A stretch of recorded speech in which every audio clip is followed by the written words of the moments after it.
Hello everyone, and welcome to episode 19 of Sketch Watch Play. I'm John Fleury. And I'm Felipe diaz-vera. A returning guest, one of our last ones actually. This is what I was referring to at the end of our, go back and listen to our episode 18, our last episode. Our episode 18 sounds weird. Chris had to announce that he was taking hiatus from the show for the rest of 2017 to focus on personal commitments. And while I toyed with the idea of putting the whole show on hiatus, I thought it'd be a good idea to do a rotation of guest hosts, both old and new. We have several others in the pipeline, but first one, as it turns out, will be Felipe, who regular listeners may remember from our Powerpuff Girls episode. But for anyone who did miss that, Felipe, why don't you tell us a little bit about yourself and your own personal projects? Okay, for the past almost going to be our 5-year anniversary soon, I've been working on a podcast called Generation Animation, which is a podcast all about cartoons, anime, and basically everything animated. We've been having a good run, obviously. We're going to hit our 5-year mark in about 3 weeks. In fact, Mr. Fleury here has been a guest multiple times. There has been a long history of crossover at this point. I think I've been on there 5 times at this point. Yeah. It might be a record. Okay, hold on. You were on for Final Fantasy, Samurai Jack, SWAT Cats, Spider-Man, and Full Metal Alchemist. And Full Metal, yeah, that's right. So there might be others on my same. That sounds like, I was gonna say level, but that sounds like a brag. I've been on this guested on this podcast the most. But no, we really, had Adam G. Nolte on 4 times. 3 of which were Batman topics because we joked that he was a Batman guy. You had who was the British guy you had on for like Charlie Chalk and stuff? Tom Campbell. Was that just those 2 times? I'm trying to remember. He got on a 3rd time for Mucha Lucha. Wait. What about Jello Apocalypse? How many times has he been? Jello Apocalypse has been on 3 times also. Okay. I may be the champ, but you're the most frequent guest. I think. To be fair, one of them was two of them were flukes because the Final Fantasy and Full Metal ones. Were last second, like, hey, are you free? I think Dave reached out to me about Final Fantasy VII because everybody but him and Tyler bailed, and I think he knew Tyler just Tyler knew Jack about Final Fantasy. Yeah, and the Full Max one was just a fluke by me because when you said you were announcing it, I was like, how much are you going to do? And you said this much. Want to join? We need a 3rd wheel.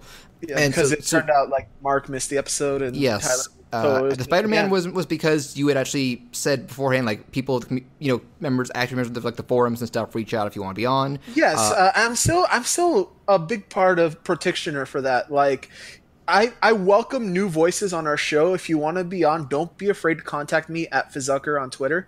Yeah. Because I like having new voices on the show. We do a thing called guest list every month, where after we go through about 4 weeks of us picking topics we want to talk about, we invite a guest to talk about whatever they want from our list of fan suggestions. And describe the list, because that's another key feature of the show. Okay, so we have this ongoing thing known as the list, in which we ask our listeners to just suggest anything they want us to talk about, and we'll try our best to cover it. Yeah, as long as it's an animator, can fall within that. Honestly, not even. There's some weird suggestions on that list, and and someone suggested Ace Ventura one time. That's right. Our guest saw Ace Ventura and wanted to talk about the movie. Chad Neat, who is a really good friend of ours, wanted to do Ace Ventura. It's like, can I just talk about the movie? It's like, well, the list says Ace Ventura. It doesn't say the animated series. Now, if somebody ever suggests The Mask, you can pull the same thing. Exactly. Just tell that, and or another one, a recent one was Dave and Tyler talked about various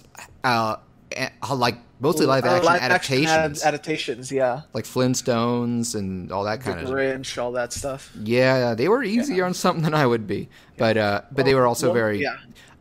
All the guys on this are entertaining. One minor personal project I want to plug really quick before I forget, actually, because people know about Gen N at this point. I'd like to assume we've been on for 5 years, and I've been on this show before promoting it. We've also had Tyler on. Exactly. So I'm sure if you're a diehard listener of Sketch Watch Play, at least you've heard the name Generation Animation. They're aware of it. One thing I do want to bring up is it used to be every year I would post on Fanoff's website a blog about my favorite 50 albums of the year, because I'm a big music nerd. Yes, you are. You bring up music almost as much as you bring up wrestling, because you all met through wrestling podcasts. Yes. And so because the fan off blog stopped working, I hadn't been doing it for the past 3 years. And so I was thinking, like, let me do a list of my favorite, let me bring it back. And so I'm already compiling a list, and I just want to throw it out there. Look forward in December, the return of me breaking down my favorite 50 albums of the year. And it's going to be quite a list with a bunch of variations. That actually is. I don't even listen to 50 albums total. Probably I have Spotify Premium. I have no excuse either. Yeah, because I like to dive and check. No, that's good. That's what I should be doing. Keep telling myself to do, but it's the same reason I don't do much binge watching of shows and movies, because usually I'm either playing a game or working on personal projects like this show, videos, or cartoons. And now I'm working 2 jobs. And I'll just real quick do. Holy crap! What? I think sometimes you think another. Yeah. And just a little quick plug for myself. I did just put up a new video.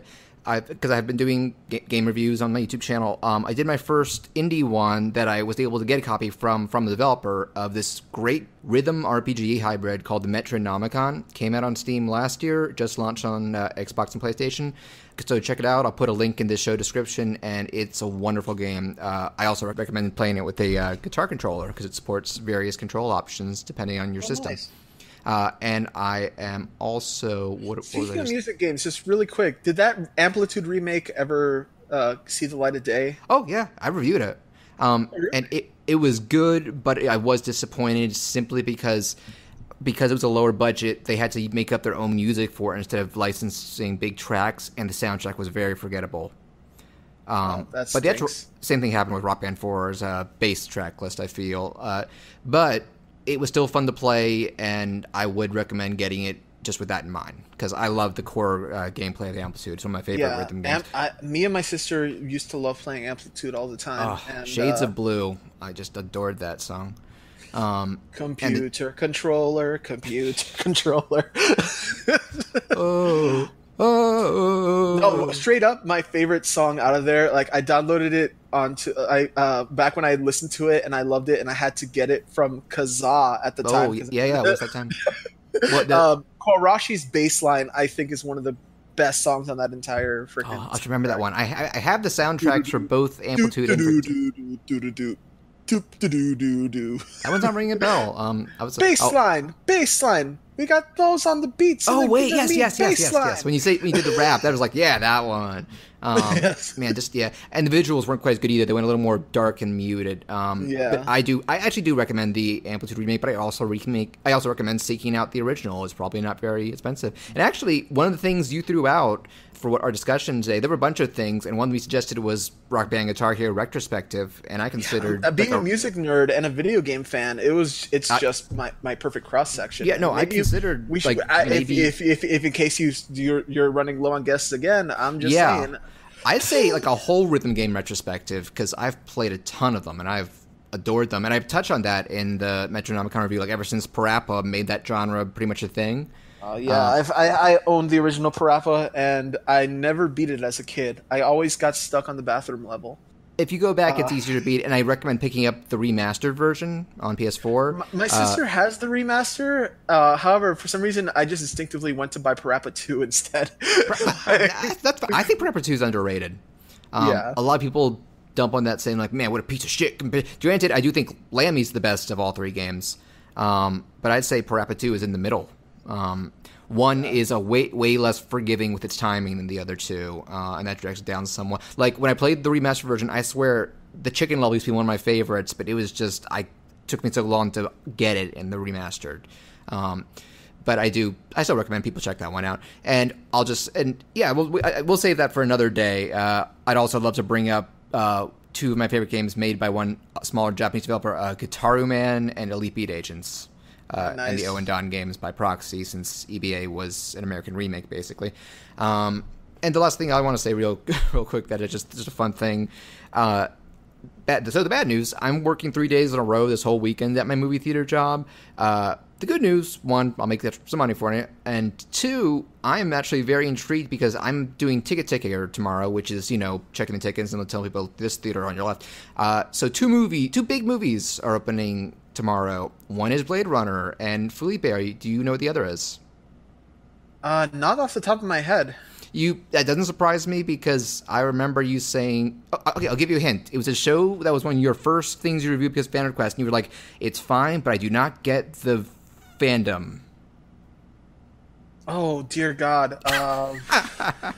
And then Bianca was like, yeah, because of the fandom, I can't watch the show anymore. Hello? You cut out for a second. One more time. Okay, were you saying anything for the past... minute? Yeah, I was talking. I'm sorry, man. I lost all of it. But one more time. Do you think you know what I'm talking about now? I'm being stupid right now. I'm drawing a blank. Just give it to me. My Little Pony. Oh. The movie opens tomorrow. Okay. And Here's the thing. I've watched, like, at this point, 2 things for the show for MLP. Yeah, that's what I'm saying. It's not terrible, but it's like not. I have zero interest in it. Yeah, I've watched 5 episodes of the show, 20 minutes of one of the Equestria Girl things on Netflix, and I'm like, this is perfectly fine for kids, but this following truly baffles me. Even then, like, it's not like it's for little girls. It's just for small children. It's like that's what I adamantly say about it. There's nothing weird with boys watching it either, like little kids, because it's not overtly girl. They're not writing it for the adults in mind. Exactly. But I'm really curious. I'm going to be paying attention to what kind of people bring in tickets for it outside of families. Like, are they going to be wearing weird shirts? My first job was working at a movie theater. I worked at the AMC Sunset Place 24, and I hated Ticket Tear because I would have to just stand in one place for like 3 hours at a time and just go to your left, to your right. No, that is really boring. This place at least lets me have my phone to the side to like listen to things quietly. Well, in 2006, you didn't have cell phones that you could take aside. That's true. You could play little MIDI tracks. Oh, yes, because the one thing I want to hear is polyphonic ringtones of the used. I had one of Simple and Clean from Kingdom Hearts back in the day. I remember. Nice. And, here's and just the kicker to that, and then we can finally get to our main things. One of my coworkers at the theater is a brony. I found this out because we do a thing where we have a little list where you can request a poster for a movie once we take the poster down to take home with you. Oh, yeah. But back when I worked in the movie theater, it was just like first come, first serve situation, which I've only ever gotten one poster for the movie theaters when the movies we were playing. Idlewild, the Outcast movie. I don't remember that one. It's really good. It's an Outcast musical in which Andre 3000 plays a coroner. Huh. And they're in the South, and Big Boy starts doing illegal dealings with a nightclub band and all this stuff. There's actually a really amazing sequence that, trying to be as spoiler-free as possible, one of the duo of Outcasts tries to kill himself, and it's really intriguing. Huh. Maybe I'll look it up sometime. If nothing else, it has good music because it's Outcast. Yeah. Didn't CeeLo come from Outcast? No, CeeLo Green was part of a different group, which name escapes me right now. Because Outcast is just like Big Boy and Andre. Like I said, shows how much I know about music. Yeah. But my point is, my first day working there, they were giving us a tour, and they showed us that list. I noticed one person had written down his name for My Little Pony, because it wouldn't make a difference, but he just wrote it down twice.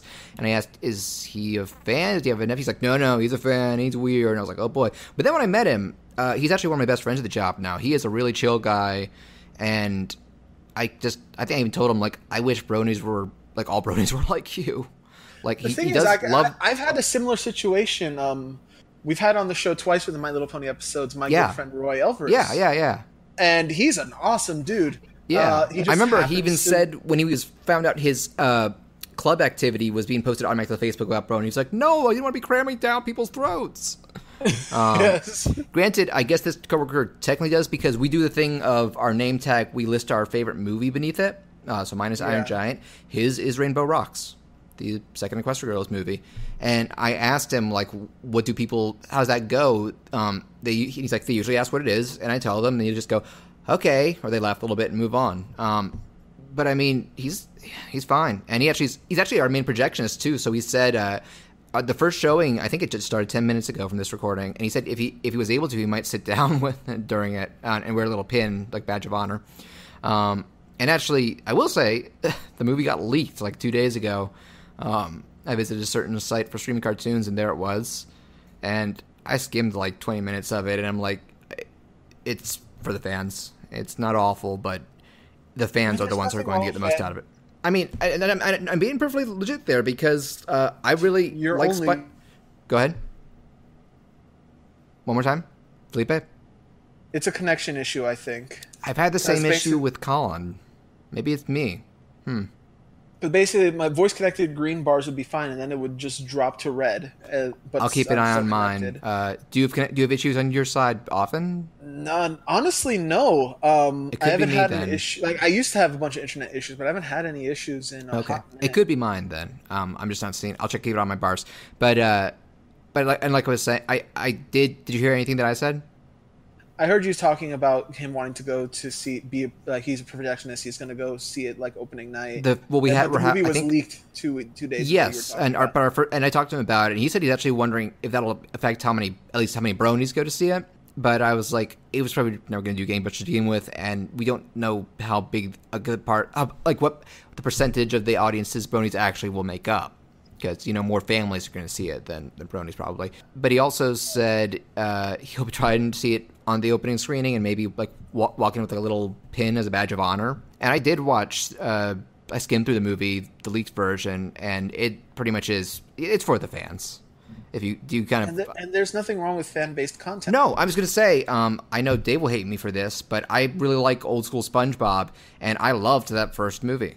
And that did not get great reviews. Great. I don't think there's anything particular. But critics didn't care for it. They were like, "This is nonsense." I'm like, "This is an encapsulation." It's borderline, like the soap bubbles montage is kind of a bit much, but it's like it's what you expect from a SpongeBob cartoon. But for critics who are unacquainted with it and want more refined stuff, then of course they're not going to be into it. Or even if they're just unfamiliar with it. And same with the ponies. I'm like, this isn't a thing where I'm like, how dare you not appeal to all audiences? They know their audience, and even though this movie wasn't for me, I do think that the fans that already exist, they're probably going to really enjoy it. I'll say that much. But we're not going to be talking about My Little Pony all night. Nope. We have 3 topics in particular, and technically they're all video game based when you think about it. So for our current media, I said, Felipe, you can go first. Tell me about Marvel vs. Capcom Infinite. The Sigma virus will infect you all in time. All will soon be ours to rule. Assemble your team. There is much to be done. Okay, so about 2 weeks ago at this point, Marvel vs. Capcom Infinite, which is the latest fighting game crossover between Marvel and Capcom, came out. The 4th one, basically. Yes, it's technically Marvel vs. Capcom 4. Although it's not the 4th one, because you have Marvel Superheroes vs. Street Fighter and X-Men vs. Street Fighter. So I guess this is technically the 7th one. But Marvel vs. Capcom was the name from like the 3rd one on, so. Yeah. And the thing is, I'm glad this game exists, because Marvel vs. Capcom 3... kind of once Ultimate happened, it seemed like Marvel just stopped caring, and it's like no more Marvel crossover games, and we're just going to do mobile fighters from now on. It had been a little while, you're right. Yeah, and so I'm happy that this game got made. However, after owning it and playing it, I want to say this is both the best and worst Marvel game I've ever played. And I'm really curious to hear what you mean by that, because I have next to no experience with this series, so please elaborate. So, best because... this is the most fun gameplay-wise I've ever had with a Marvel game. It's 2v2, and instead of... the way normally Marvel games would work is, and if you wanted to switch partners, you would have to hold down your tag button, and your partner would come in and then do like a little pose like, yes, now I'm here, and that way your other person goes out safely. And if you just tapped it, they would do a support attack, right? Yeah, they would do an assist. Yeah. This game got rid of its assists and did a thing called active switch. What that means is no matter what you're doing, you could tag at any time, and your partner will come running in, and you can immediately control them. Well, if you're in the middle of being attacked by a combo, what happens then? You can do the same thing, but it'll cost you 2 meters. Okay. That does add an extra layer of strategy to it, actually. Exactly. So at one point, you can literally have one person beating one character and one character beating up another in the corner. Like, it's pure madness, which is what I associate with Marvel in the first place. But because of that, you have so much freedom now. Basically, in fighting games, we have these terms for safe and unsafe moves. Unsafe means if you do this big thing, like, yeah, it can cause a lot of damage, but if your opponent blocks it, they can punish you. You're left very vulnerable. Oh, hang on. Dave, you can immediately... You've been cutting out for a while. Do you want to try Skype instead? I mean, I could try, sure. I'm going to leave the call and hop on Skype. Yeah, sorry about this. Please stand by. But to keep going, you were talking about... I think we left off at the vulnerable moves, so start from there. Oh, geez. So where was I? So the great thing about it is that you would be able to do something that was normally quote unquote unsafe, which is something like you should never do in a fighting game is leave yourself wide open. But the great thing about the tag system is you can immediately bring your partner in and suddenly what's unsafe is now safe. And now you have a mix up. Now you have advantage. Now you have all this stuff and it makes the game fun. Fighting game wise, this is the most complete, fun, great to play creative Marvel game I've ever played. Okay. But while I love the fighting game aspect of this fighting game, what I don't like is literally everything else. Okay, elaborate. This game is butt ugly. The designs are horrid. It looks like an up-res mobile game. You heard people talk about Chun-Li after that E3 They trailer. fixed her face, but like Dante still looks like Steve Buscemi. Like some of the characters look like Jeddah looks like he's made out of plastic. But like I don't know what's going on with that. There's no fun in this. The music. How can you have a Capcom fighting game with bad music? Oh yeah, how? It's insane. The presentation, you have an arcade mode and you beat the arcade mode and even Marvel 3 had still endings with text on the bottom. Instead you get a congratulations, here's an unlocked color. And it's so bare bones. Like, yes, there's a story mode in there, but the story mode is super cheesy and not like if you ever played like Injustice's story mode or Mortal Kombat story mode. I did an episode. We did a talk. I love the Injustice games. Injustice 2 story mode was the new. It's the new standard in that. Okay, now imagine if Capcom tried to do it, but instead of taking the cool aspects of superheroes, they just did the campy, cheesy, over-the-top aspects of superheroes. Like right down to like Iron Man and Dante high-fiving. That does sound kind of awesome. Yeah, it's not terrible, but it's super cheesy, and it seems like if all your effort went into this, and this is the reason why everything else lacked luster, like I would rather not have the story mode, honestly. Mm-hmm. I remember people didn't like the Street Fighter V story mode when that finally came out either. I'm okay with it. If you're a Street Fighter fan, there's a lot to love because there's so many obscure references and characters. And you are a Street Fighter fan, correct? Yes, I would say they made a mistake in not shipping 5 with the story mode intact, among many other things. Yes, however, they're rectifying that. I don't know if you've heard. In January, they're releasing Street Fighter V Arcade Edition. Is it going to be the super? It's Street Fighter for 40.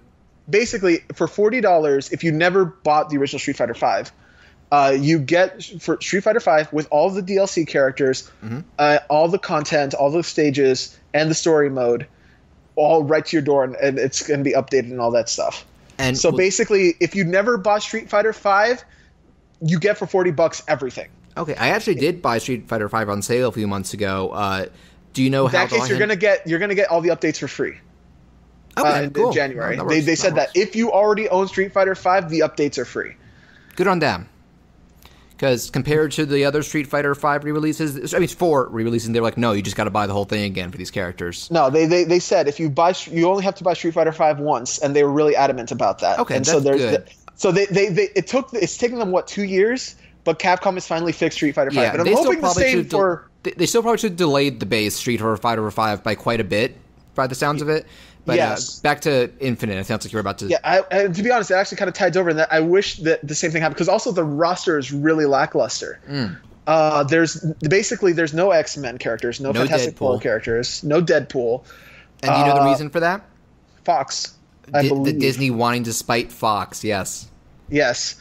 And on top of all that, like, the returning characters we get are kind of boring. Don't get me wrong, gameplay-wise, I liked Nathan Spencer in Ultimate Marvel 3, but in terms of, a fanboy references, does anybody still remember the Bionic Commando remake? I don't even know why he was in that, why he's even in 3. That game tanked. Yes. And so you have 20-something characters, and only about maybe 6 to 8 new ones, if I'm not mistaken. Everything else is a rehash from Ultimate 3. Did they keep Beautiful Joe? No. They took him out but kept Nathan Spencer. What the fuck? There's no Beautiful Joe. God. There's no Phoenix Wright. Amaterasu? No Amy. We did get Mega Man X. We did get Mega Man X. Because Mega Man 3 had 0, but no actual Mega Man. Yeah. And the thing is, it seems like with the DLC that's coming out that they've announced, like the game is going to have a situation where in maybe like a year and a half from now, you'll get a solid game.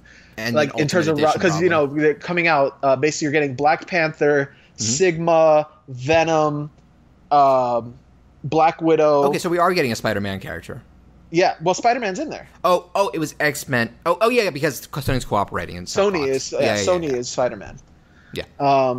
But yeah, you're getting Venom, you're getting Black Widow, you're getting Black Panther, you're getting Sigma, you're getting the Monster Hunter girl who looks amazing on the DLC trailer, and you know you're gonna get characters eventually. And like I do wish they kind of switched things around. Like why not give us all those new characters out the gate and then give us as DLC those returning characters. Make Nathan Spencer DLC. Make Nova DLC. Which might be a better move. You're right for the less. But I guess because they know people want those other characters more. But, I mean, best solution would just be to hold off until all those characters are ready. I think they basically this game went from announcement to released within what, like 9 months? Oh, real quick. And I feel like Capcom just rushed this thing out the door. Like what you're saying Street Fighter V. Really makes this game smack of rush to not be too long after Injustice 2, maybe. Which sucks because again, everyone like. Peter Rosas and everybody in the fighting game development of Marvel vs. Capcom Infinite did a fantastic job. But it's basically it's a gold nugget wrapped in layer and layer and layer of turd. Kind of like Street Fighter V when it first came out. Yes. Capcom has had this problem with fighting games lately. Like I would say, like if you're the only reason you should get Marvel vs. Capcom Infinite right now is if you're one of those like fighting game enthusiasts or tournament types, because in playing this game with friends, playing this game in a tournament setting, going to a weekly, a local, this game is so much fun to explore and learn the little tech things about because the engine in there is fantastic. But if you are a casual video game fan and you want to play maybe one player or online, or just want to know what this kooky story mode is, I say wait, because it seems like in a year and a half they're going to do the same thing they did with Street Fighter, and you're going to get a cheaper, better version of this game. So I should definitely wait, because you just described me in that second category. And also, I just got to say, it does bum me out, because I love Injustice 2. We talked about it. I was like gushing over that game. I love it, love it, love it. But I'm a bigger Marvel fan. Here's the big difference between... Yeah, here's the big difference in Injustice 2. Like, and I don't even like NetherRealm games the way they play. I do. But, they're more accessible. Yeah, but the thing that NetherRealm always does is they listen to their fans and what they want, even if it's the stupidest thing. Like, we're going to put the Predator in here. Hellboy. Well, Capcom seems to, or either Capcom or Marvel or somebody seems to be the opposite. It's like, no, you're not getting your Magneto and Wolverine. I mean, judging by, those two, it is Disney, but by the other stuff, I think it is Capcom, because look at Street Fighter V. But I was just, my point I was trying to say earlier is it does frustrate me because of the movies. At this point, I'm a much bigger Marvel fan than a DC fan. So I kind of honestly wish I was in a parallel universe where Injustice was a Marvel game and it was DC versus Capcom. Because, I mean, if you're a movie fan, like I think the general, like you have Iron Man, Cap, Hawkeye, Doctor Strange, Gamora, and Rocket Raccoon. Is Rocket paired up with Groot now, I heard? Yeah, Groot is basically Rocket and Groot as a character, basically. Nice. And they replace some of the trap moves with like Groot assists. Nice. And his level 3 is different. And they also have Captain Marvel, right? Captain Marvel, yes. Who is broken in this game, by the way. I'm sorry. I love Captain. Like, I love me some Carol Danvers. Don't get me wrong, but is there certain characters in fighting games that once you start fighting against them at a high level, you're like, I don't like this character anymore, and Captain Marvel is one of them. Basically, like the best characters in the game right now are Dante, Gamora, Captain Marvel, and Ultron. Like they're hands down the best. I think you tweeted Rocket was one of your faves in Ultimate 3. Here's the thing: the game also completely changed its control layout. Oh, and so it plays completely different. Basically, and if you've ever played Marvel vs. Capcom 2. The layout is light punch, heavy punch, light kick, heavy kick. Mm-hmm. In Marvel 3, they changed it so it's just a general light, medium, heavy, and a launch button. Yeah. Well, now in Marvel Infinite, it's once again light punch, light kick, heavy kick. They just can't And decide. so while the character bases are still there, I have to unlearn 7 years of tournament level Rocket Raccoon play. God damn. And start from scratch. That is a shame. They cannot make up their minds. Yeah. Again, if you're a fighting game fan and you enjoy playing fighting games for the fighting aspects of it, For the this game is competitive play. Tremendous. But if you have, there's literally no other reason you should buy this game. Okay, maybe I'll rent it down the line when there's been, because have they said they're going to be patching more features besides just characters? Right now, it seems like just characters. Although, again, we're only 2 weeks in. Yeah, we'll see what announcements happens. are in a few months. Yeah. Because I don't think, did they announce the story mode for Street Fighter V like right when it was coming out, or was that a little later? Well, the story mode was there. Like, it was a grayed out option when you bought the game. Okay, so we knew that. Yeah, and then it came out like maybe 4 months later.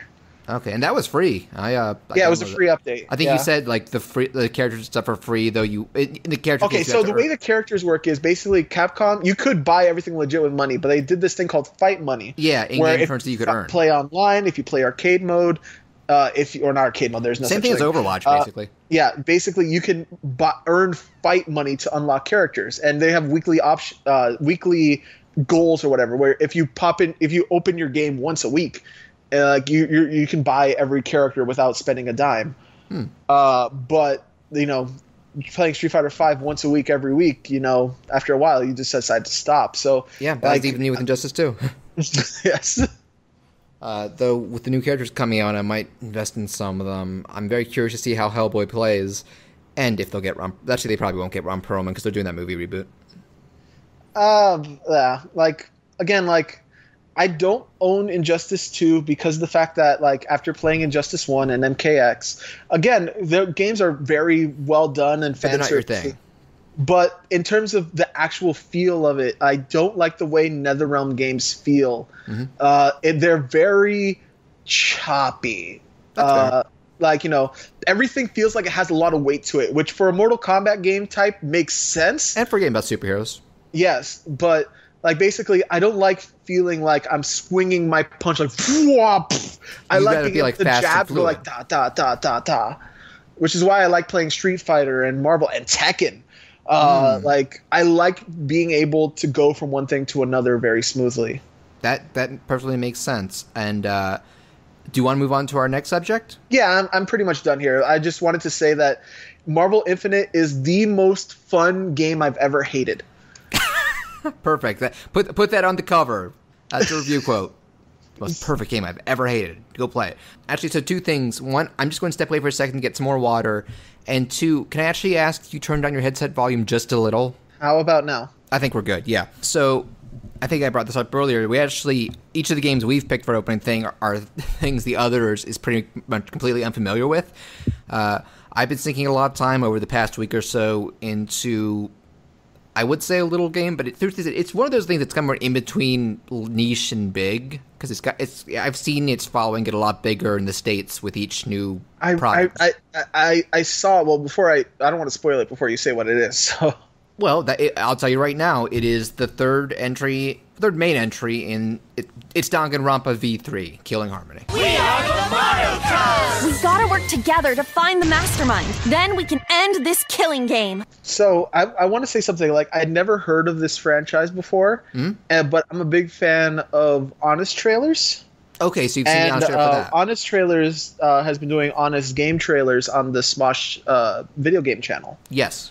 And they decided to do a poll of things that we weren't planning on doing, but hey, what do you want us to cover? And there's 10 topics, and Danganronpa won. Yeah. And so did you get some info from their video? To be honest, I haven't watched it yet. I just know it won. Okay. Because I kind of fell off the Smosh bandwagon. To be honest, one of them I'm left, not going to go into detail. Smosh games, I can't stand the main Smosh people, Smosh the skit show. Yeah, I've never even watched them.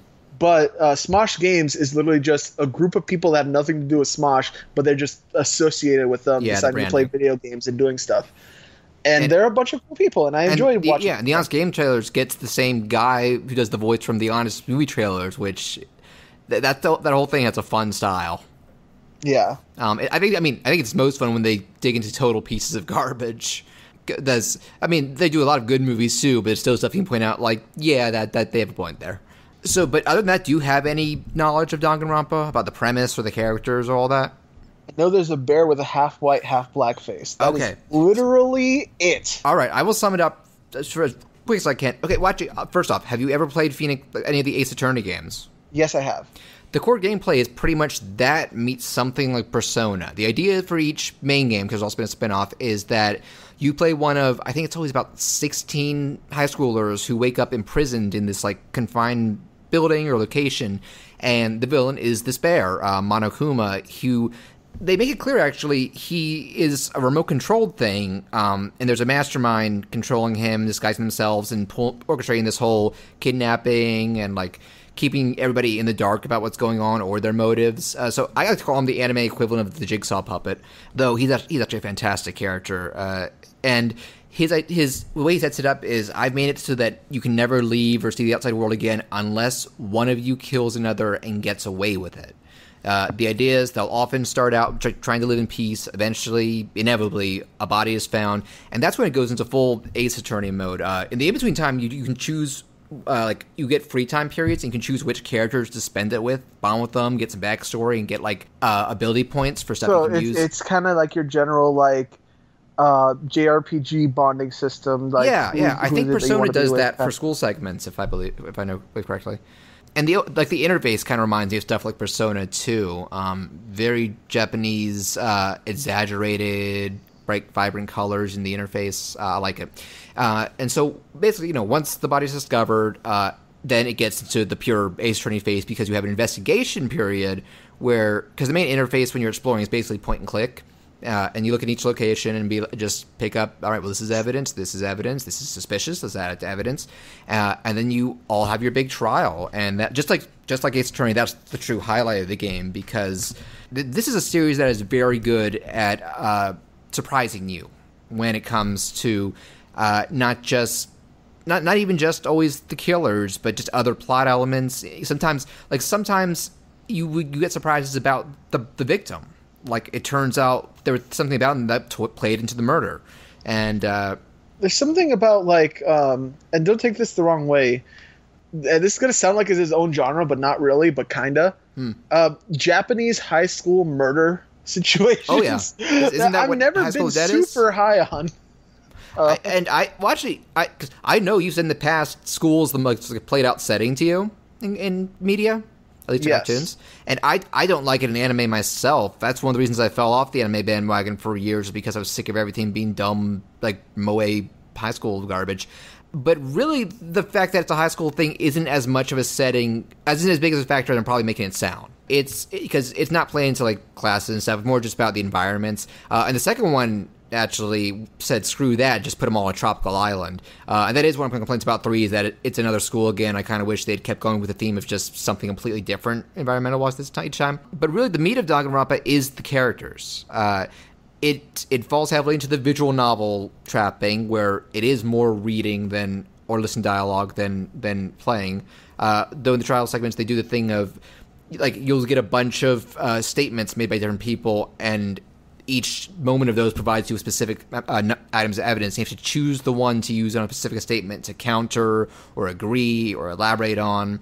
And they're little mini games there to piece together. I guess it's to simulate the main character piecing together evidence in their mind. And the new ones they've been getting pretty crazy. One's basically Minesweeper, and one is something it's one of those puzzle games where all right, if you tap this tile, every tile connected to it at the same color will crack, and then the ones surrounding them will change color. They'll rotate, and then there's one this game where it's basically Outrun.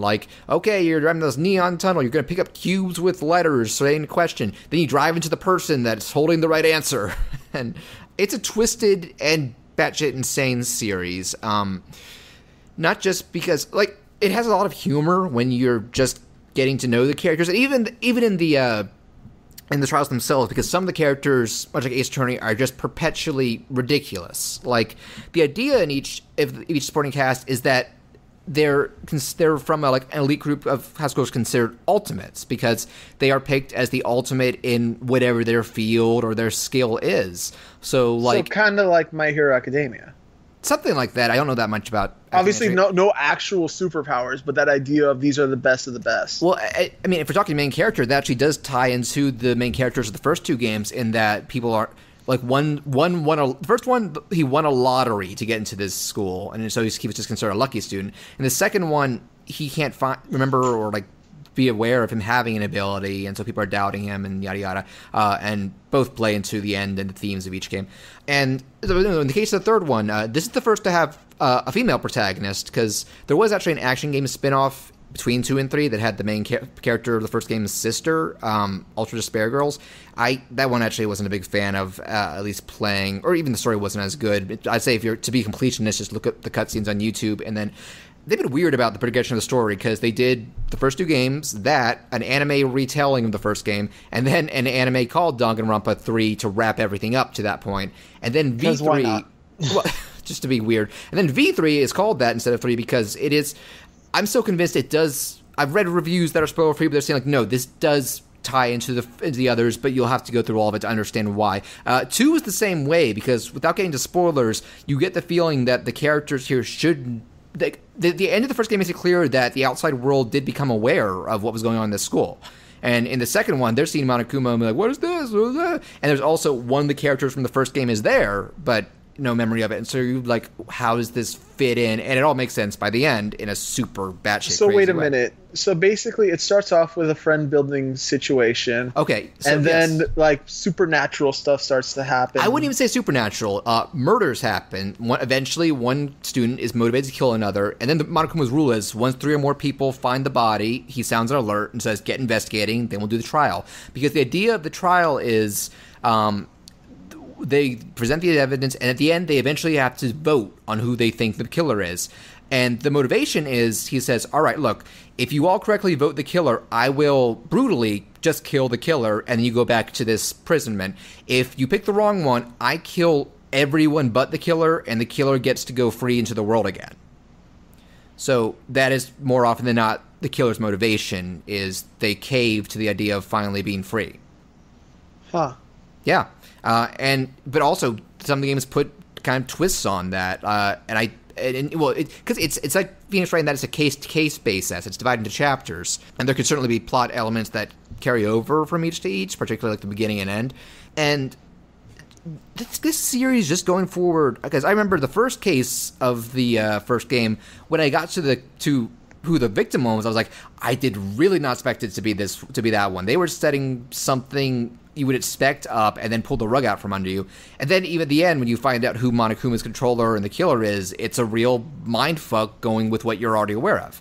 And then the second one, I don't want to spoil anything, but they managed to pull the rug out from under you in a way that I don't think anybody could ever have guessed, but it makes a lot of stuff make sense.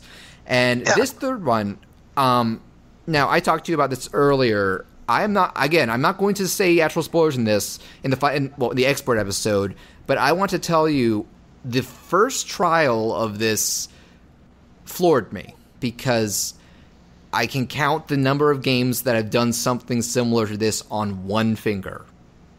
Maybe 2, and that's a stretch. So I'll sum it up real quick. So the setup for this one is something cool about this one, like I said before, it's the first female protagonist, and she actually does have her talent out of the way. She is the ultimate pianist. She's obsessed with classical music and stuff. Oh, of course. And you often in each of the first 2 games, you had someone who kind of unofficially became your BFF and right hand person in the investigations. Someone you felt you could trust. My ride or die bitch. I'm sorry, I just watched Netflix's Naked, and so it's like... In the first 2 games, those characters were girls. But in this game, it's a guy who is the ultimate detective. But he's someone who, he is you can already tell he's really, down on himself and very unsure about his skills. And so, in this case, one thing interesting they do is that you start to realize some of your memories have been wiped because you're having trouble remembering what happened to you before you got captured. And there is one guy there who seems a lot more aware of what's going on because he actually does have he actually brings up, because Monokuma calls this the killing game. Oh, and I got to mention, one cool addition is that now Monokuma has 5 cubs, the Mono Cubs, because he states he's still remote control, but they are AI robots pretty much, because that was a thing in the spin-off was AI Monokuma drones, basically, and they're awesome. But, So, in general, this is a recommendation. Yes. Okay, I'll get through this. I'll cut you off there, but you because you were kind of in a flow there. I'm sorry. But I'll finish up real quick after I get to my big point, because I just want to record if you're going to have a reaction to it.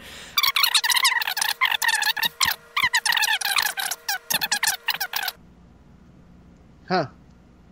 Well, dang it. If it was Chris, I would have gotten a better reaction. I don't mean to be rude about this, because it's like you seem really into it, and you kind of broken down everything, and it's like it feels like you're trying to sell me, but it's like, that's interesting, and it's like, I'm sure people that are super into that kind of genre in general would be smitten over it. I apologize, but at the same time, it's like, I'm sitting here twiddling my thumbs, and it's like, this just doesn't sound like my thing. And it's not against, No, I mean, Marvel's Capcom is my kind of thing, so there you go. Yes. But, like I was saying, the game, the only comparison I can make, like I said, counting on one finger, is... Yeah, they've done... There's another example I could think of. Does it at the very end. Yeah. They and also in like movies you get that kind of thing, or like I brought up this comparison on Generation Animation, and Tyler killed me over this, but I'm gonna have to cut this part out because I don't want to hint at anything.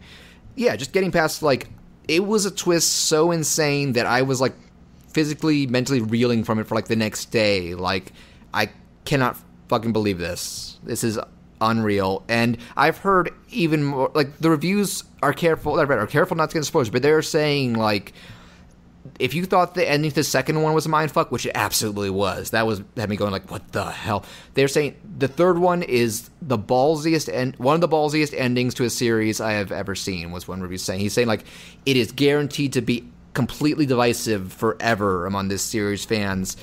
And it is almost meta in that you kind of feel like it's the series creator expressing his feelings on the series and its fans as a whole or something. I've even heard something about how people saying it invalidates the previous entries, and my head's full of theories, but I won't know until I reach it, and I won't know how I feel about it until then, because I just finished the second trial, and that also did a good job of There's something about... So really, kudos to the team for...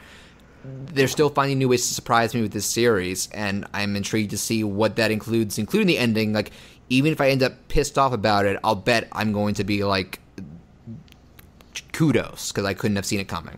And yes, I do absolutely recommend, so far, Danganronpa V3, but I also recommend you play them in the order they were released.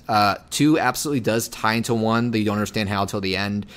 Ultra Spare Girls, I'm not sure if it's the most important. I'd say just watch the cutscenes. Then do watch the 3 anime, or at least read a plot synopsis, because it does explain a lot more things and put a bow tie on things. And I've yet to see... It's still unclear how this one ties into the others, but it sounds like it does. And I'm sorry that I probably made all this rambling just left you...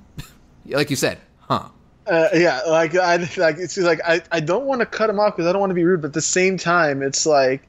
So I get what you're saying, and you're really excited about it, and I'm sure that people that are interested in this kind of genre are like, whoa, wait, this happens? Like, cool, but because it's me, I'm just kind of sitting here twiddling my thumbs like, oh, okay. Yeah, all right. And I just gotta say, if you are ever interested in this series, or if you play the others and haven't played this one above all else, do not look up any reviews or playthroughs or discussions. Don't go on any forums. Don't go on any...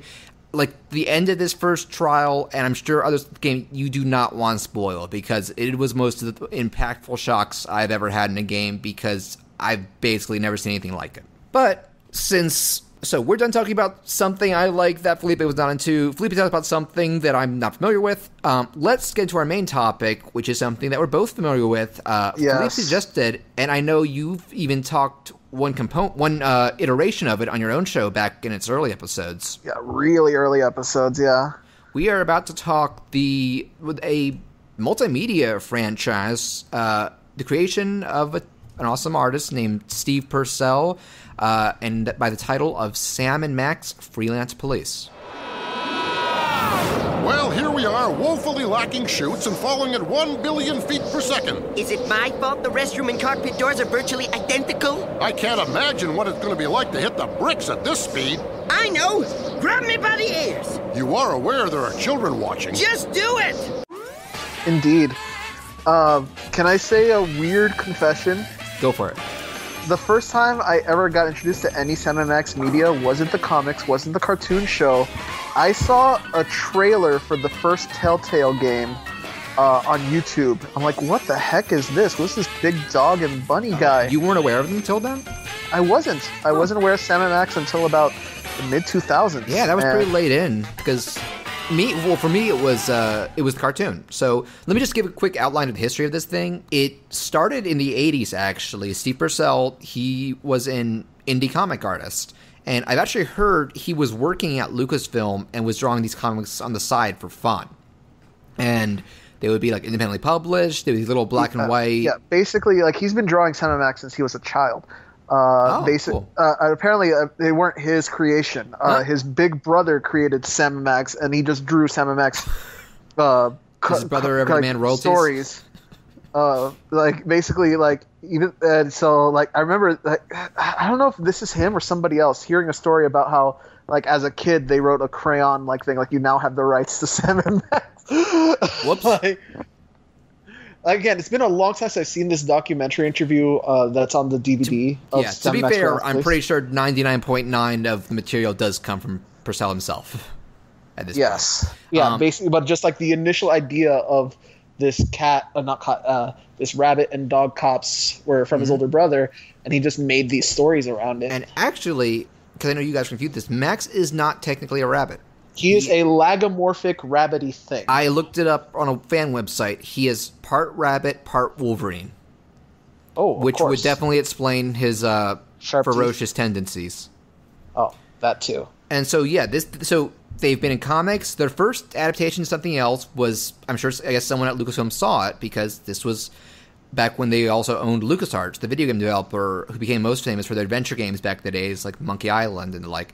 And so they chose to adapt Sam & Max into a point-and-click adventure game, Sam & Max Hit the Road, which was... It took me a long time to play that game. That was also I think, I might have finally been encouraged to do it around the time a little before the Telltale games came out. But they did that, and a few years after that, we got a TV cartoon, very short-lived, one season. Yes, one season on Fox Kids. Yeah, titled Sam & Max Freelance Police. Which I remember there being a big hullabaloo about how people were 50-50 on it in weird ways, and that hardcore Sam & Max fans that read the comics and stuff were like, this show isn't violent enough. Where's all the gun stuff and people exploding and all this stuff? And the opposite, people had no idea about Sam & Max is, wow, this show is so vulgar. How did they get away with all this stuff on film? Yes, there's more blood stuff in the comics, but for me, that's not what makes Sam & Max, because I feel what makes Sam & Max and what is intact about, so after the cartoon, I actually looked it up, the path from there to the next proper iteration was very troubled, because there were preliminary plans for a Hit the Road sequel at LucasArts that fell through. Around 2001, an indie company was going to do an Xbox exclusive game, something like Sam & Max Go Galactic. Apparently the premise was going to be them traveling the galaxy looking for the Statue of Liberty, but that company declared bankruptcy, so it didn't happen. And the one that bummed me out the most was, because this got revealed, LucasArts was around 2003-ish or 4-ish, they were going to do a full-on sequel called Sam & Max Freelance Police, full-on 3D, the same voice actors from the first game. There was a trailer released. I think some magazines showed screenshots, and then out of the blue, they just canceled it. And from what they said, we were able to piece together basically was because this was around the time the point-and-click genre was dying out in terms of being a mainstream thing, because they'd done Grim Fandango a couple years before, which is one of my favorite games ever, but it kind of flopped. And other high-profile adventure games were suffering similar fates, like mainstream audiences just... LucasArts at this point decided, you know what, no more Sam & Max anything, we're just focused on our Star Wars games. Pretty much. And so, and I remember reading Steve Purcell, he was really heartbroken because he said, it wasn't a case of quality. The game was almost done, and what I saw of it was, it was going to be great, and just bumped me out. And it got even worse. Like, Salt to the Moon was that I remember an indie publisher tried to buy the rights from LucasArts to finish and publish the game, and they had to post on their blog, it fell through. There's nothing we can do at this point. And there's never been anything leaked. So I always kind of wonder where that game would have been. It took a bunch of those LucasArts guys to literally quit LucasArts and start their own team. This is, I think by now most people are aware of Telltale Games, and they started. Yeah, now they're like, Telltale has like kind of a love-hate relationship at this point with general gaming fans because of the way they handle content, episodic content in general, the way they tell their stories. Well, their style is very different from what they started as too. Because they started out doing conventional point and clicks. They started with they attempted to do a series based on Bone. They got through 2 of them and then abandoned it for whatever reason. But their first big one after that was LucasArts' contract with C. Purcell expired, and when Telltale said, let's do a Sam Max game, he was like, fuck yes. And so they did, because Telltale does their game releases in seasons, where you get like once every month or two, 2-3 hour episode, and they do 5 in total that make like an average adventure game length. And I forget what the first one was actually called. Save the World, I think. Yeah, 7 Max Save the World. That's the only one I played to completion. And there were 2 sequels afterwards. And just to elaborate on Telltale, because I think there's still a lot of people who weren't aware of their older games, they experimented a little bit, first with the Jurassic Park game, which people didn't like. Then I don't want you to skip over completely, because they did one more point-and-click game in between Sam & Max and Jurassic Park, which was the Strong Bad Cool Game for Attractive People series. Yes. That game is fantastic. That is my favorite of their original games, because I was actually very mixed on their original style, because, and we'll get to it with their games, I do feel like, because they were just starting out, their budget constraints showed a lot, because those games relied a lot on reusing locations and characters. Like, if you play the first one, they introduced these characters called the Soda Poppers. Sam Max Season 1 and Season 2 are kind of all right. I will say this, if you never have, it's on PlayStation 3 right now. The Devil's Playhouse, I think, is the best Sam & Max thing Telltale did. I heard people say that, yeah. And actually, they're on, I believe, some of them are on Xbox. They're all on PC. So I think some of them might be on iPhone, too. And the first one was on Wii. Like, they ported some of their games to the Wii. Like, Season 1 is on Wii. Yes, you can find a lot of Telltale games on different platforms, even now. But Season 3, which I think is the best one, is on PS3 right now. Yeah, I might start playing it. Actually, I have it on PC and PS3. But and just to finish up with Telltale, I think what people are most familiar with them now is they experimented, because after Jurassic Park, they did a little game called The Walking Dead, and that basically cemented their direction going forward, where it was less about the puzzle solving and more about the decision and choice making, like quick time event stuff, which some people have gotten tired of, and I completely understand that. But I'm still a big fan of theirs. I've gotten up to date on their Batman game, and it's fucking awesome. And both me and my brother Patrick, past guest of the show, would also very much recommend The Wolf Among Us, their Fables game. I knew nothing. I've heard great things about The Wolf Among Us. I knew nothing about Fables. I still don't. But that game, it's totally newbie friendly, and it's just this great hard-boiled, like, paranormal detective story. I love it. And their Batman game is wonderful too. Their games usually don't get like glowing reviews if you go on like Metacritic, even Walking Dead. And I will admit, the second season of Walking Dead, I was very disappointed by the ending. It seems like, because I think like they kind of are starting to fall into a formula, which they've been in that formula for a while. Yeah, like, it's hard for them to mix up that gameplay template, or maybe they're just not interested. So if people are getting tired from that, I completely understand. But for me, I'm really into it. I'm also enjoying their Guardians of the Galaxy game too. But we've talked enough about Telltale. Let's say we dive into Sam & Max in general. Okay. I want to say outright, I think if you want to dive into one particular Sam & Max form of media to digest to see if it's your kind of thing, I know this is going to sound weird, I would say read Sam & Max Surfing the Highway. I think that is a perfect encapsulation of everything. I don't think that's weird at all, because that is Sam & Max in their purest form from their creator. Yeah, I think between the TV show, the games, everything, I think just reading the comic in your spare time, it's a collection. It's a paperback collection. You could probably find it some places for $15.99 right now, I think is the asking price. I don't think Telltale sung it themselves anymore. I'm not sure. No, but it's still around, though. Yeah, it's not. In the back in the day, it was very hard to find, because it was out of print very quickly, and it was like, but then Telltale, once they started doing their games, were like, hey, we'll reprint it. Yeah, they printed it out, and even like the color strips and like all that stuff. Yeah, because he made some new color strips for their website. Yeah, they're And you can great. see some- yeah. I think the reason why I suggest the comic books is because, and they do this sometimes it's hard to recognize in the games, but it's also noticeable in the TV shows. Steve Purcell knows how to make himself some really detailed backgrounds. Yeah, they actually. One of the things I like about the show is it does a great job of recreating his art style. The characters have a very unique look to them, especially like their eyes, and the backgrounds have like heavy shading and darker outlines and such. It's like there's so much detail in like every little thing. Like if you look at the DVD box cover for the Sam & Max season collection, which is put out by Shout Factory, Steve Purcell did original artwork for that too. I have it right next to me. Let me take a look. Yeah, and you did see do those. Like there's things like the popsicle is melting. Like you see the things on the floor. It's not just a yellow backdrop. It's no. There's all sorts of stuff. They live in. Is it New York specifically? They live in? Do they ever say? I don't know if they specifically say New York City, but it's a New York City analog. Yeah, it's a grimy metropolitan area, and so the comics also.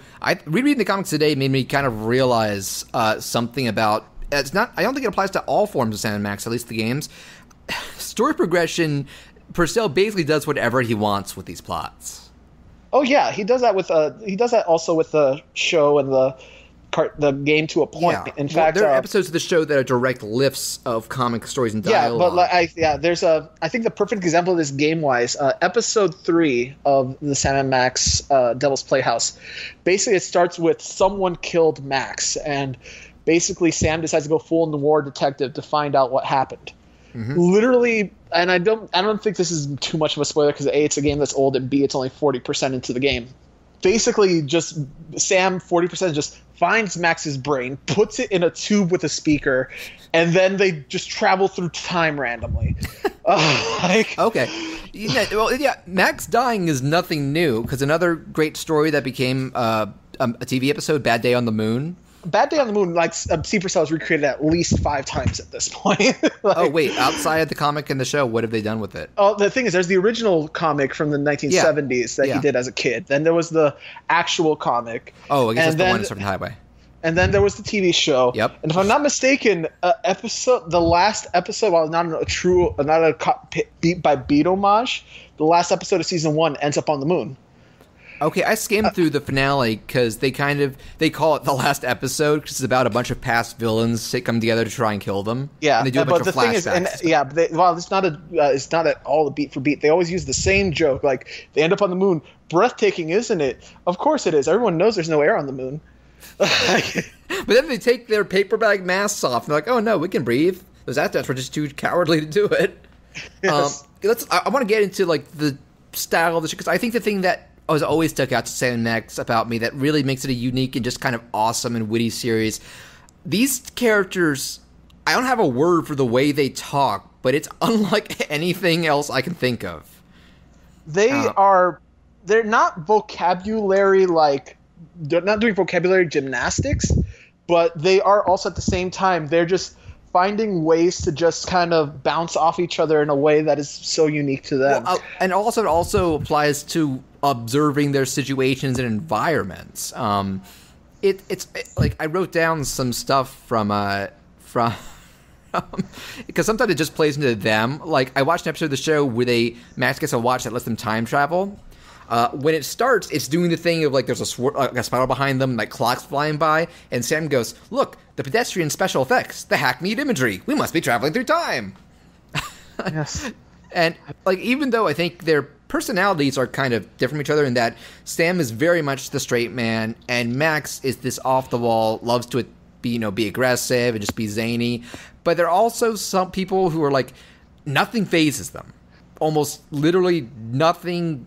Makes them upset, makes them worried, makes them... basically the one thing that you can do to make them upset is separating them.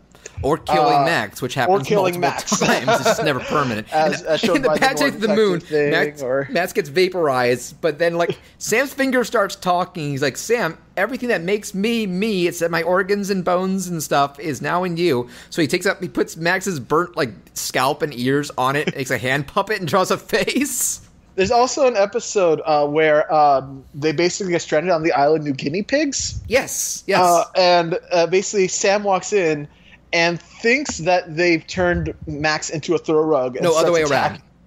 Oh, other way around. Yeah, Max starts thinking that Sam got turned into a throw rug. He's like, actually, no, I just collapsed all the bones and organs in my body to just take this form. Neat, huh? Well, at first, Max is like, oh, you monsters. Oh, hey, he feels pretty nice. Yes, hey, this feels nice.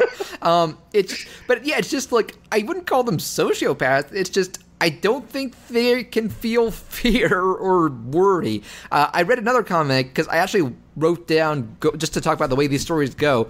In one of the comic stories, a bunch of pirates are about to dip them into a vat of boiling hot wax, and Sam sums up the situation, and Max is like, well, don't fret, Sam. What's the worst that could happen? Like, they do not care if they're about to be killed. They just, There's a thing in the comics where they're about to be sacrificed to this, like, god of, like, they're about to be like a virgin sacrifice or something at a volcano. I can't remember the details. And they're just kind of cool about it. And then, like, the guy that's trying to do it just blows up. It's like, spontaneous combustion. What are the odds? Maybe that always happens in every situation they're in. So, like, it's better that they're not an explanation for why. That's just the way they are. They are very happy-go-lucky guys. In fact, the final episode of the animated series is basically every villain is trying to kill them, and they just use this time like, let's just make a clip show. And at the end, they basically kill all the villains. And the last scene and being like, Sam's like, well, is there going to be any more use of freelance police? And Max is like, hey, there'll always be crazy evil guys in the world. Oh, yeah, you're right. Also, I do want to check out, there is technically a catchphrase in that Sam likes to say, you crack me up, little buddy. Yes. I just have a funny story about that where, this is one more Telltale thing. Not a Sam Max game, but they both appeared in the Poker Night games. Did you ever play either of those? I haven't played them, but I'm very aware of them. They're quite fun. Max was in the first one, Sam was in the second one. Yeah, well, the way it was Telltale would take some of their own characters, then other media characters. The first one was Max. It was Max the Heavy. Strongbad, and Tycho. Strongbad was in the second one, wasn't he? Or was he the first one? He was the first. And Tycho from Penny Arcade, voiced and animated for the first time. The second one was Sam, Brock Sampson, Ash from Evil Dead, and Claptrap from Borderlands, with GLaDOS being the dealer. And though in 2's case, Max was hanging out in the background, so because one of the gimmicks is that they would often banter with the characters banter with each other, and many times Max would like butt in. Yeah. And I also recommend checking those out if you're fans of those characters or any of the others I just mentioned, even though it is not Bruce Campbell voicing Ash. Yeah, I think actually, by the way, this is also a personal thing. So because I've owned this Surfing the Highway Deluxe Edition, I've read a bunch of stuff on Sam and Max. And one of the things is that Steve Purcell really likes Stuckies. Yes. I just looked it up and I'm like, that is a real place. I've never seen one in real life. I thought he made it up, but it's a real like highway convenience store chain. I want to tell a story because I was driving back from Orlando to Miami with my sister. Not thinking anything of it, and then I see a big sign about halfway, we're in the middle of nowhere, Florida, that says Stuckies, and my mouth drops. I'm like, we need to go to Stuckies. But by the time I noticed it, we had already passed the exit. I know it's just a nothing convenience store where you can buy T-shirts, but Sam and Max has Sam and Max love Stuckies. I want to go to a Stuckies. Okay, this is my time to bring up I talked about how weird the story structure is, and if it's okay with you, I wrote down one comic, one episode that I'll go through real quick to just tell you how these plots go. And one of them does involve Stuckies. Here's a TV episode that, as far as I know, is not adapted from a comic. Max is having dental work done when they're summoned to a swamp to investigate missing people or something. So they take a boat through a sewer. When they get to the swamp, a crazy old guy talks about zombies walking to the lake. They see brainwashed people with gills walking into this swamp lake. Sam says they can just blend in and walk underwater. They're like, it's a cartoon, silly. We have crazy lung capacity. Max still demands... And they draw gills on themselves. Yeah, Max says he still wants gills, so Sam takes a magic marker and gives him those. They discover an underwater lair where an evil genius salmon in a fishbowl stuck on top of a metal immobile gangster body is genetically engineering sea monkeys that actually look like the ones on the box.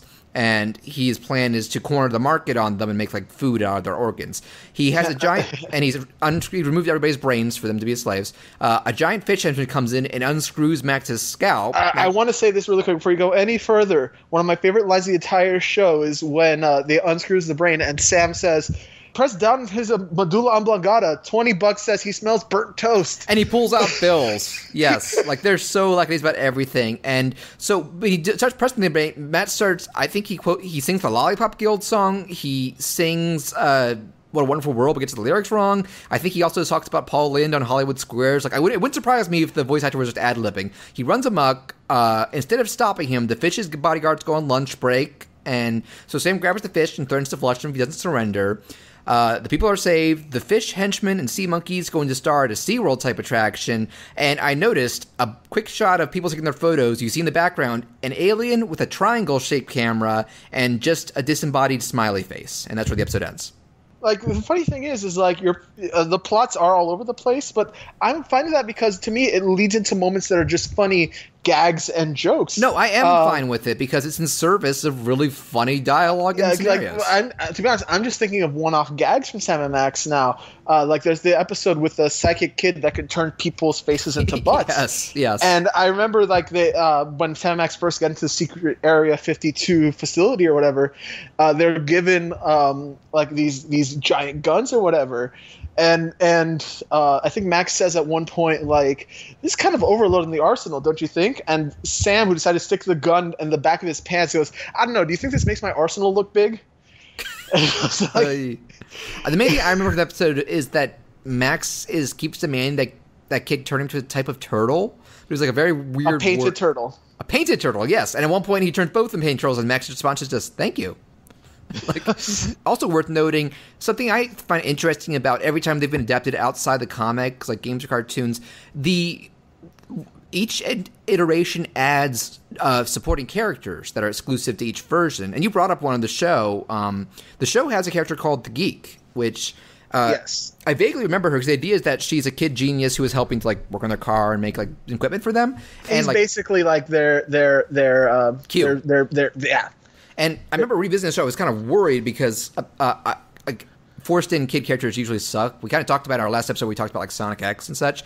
The Geek works because even though she is not like a free sociopath or whatever they are, she's very quippy. And so she's able to go along with their weirdness just fine. Yeah, but at the same time, she can also put her foot down. There's an episode I remember distinctly where the Geek builds them a giant robot to save the world from a meteor. And then they like, well, they still have the giant robot, and there's no purpose for it. So what do you do with a giant robot that has no purpose? You send them to Japan. That was her idea? Yeah, that was her idea. Yeah, no, she is a good straight man in that case, instead of just being a kid like, wow, you're awesome, Sam Max. No, she's funny. And also in the games, did you ever play Hit the Road? Not Hit the Road. I'm aware of it. I've watched a Let's Play of it once. They don't have like constant allies in it, but there's like a new kind of like villain to it, and it's been a while since I can remember. Like the main I know like in the first one you had the first Telltale game you had Bosco and Sybil. Yeah. And I think in 2 and 3 they introduced Stinky, the waitress. Yeah, Stinky, the waitress, and then you have Papa Stinky, who owns the place. Does he ever show up in the games? Because I think in season 3. Okay, because they're like she took over the business or something. And those are all pretty good characters too. Especially Bosco. He's this super paranoid convenience store clerk. You get in the third game also the ghost of Mama Bosco, who was like this 1970s black rights type.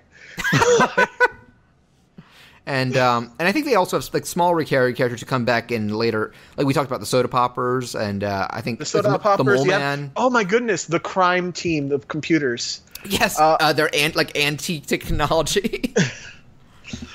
They have like one of them's like a movie phone guy. One of them talks like this. One is literally a fax machine.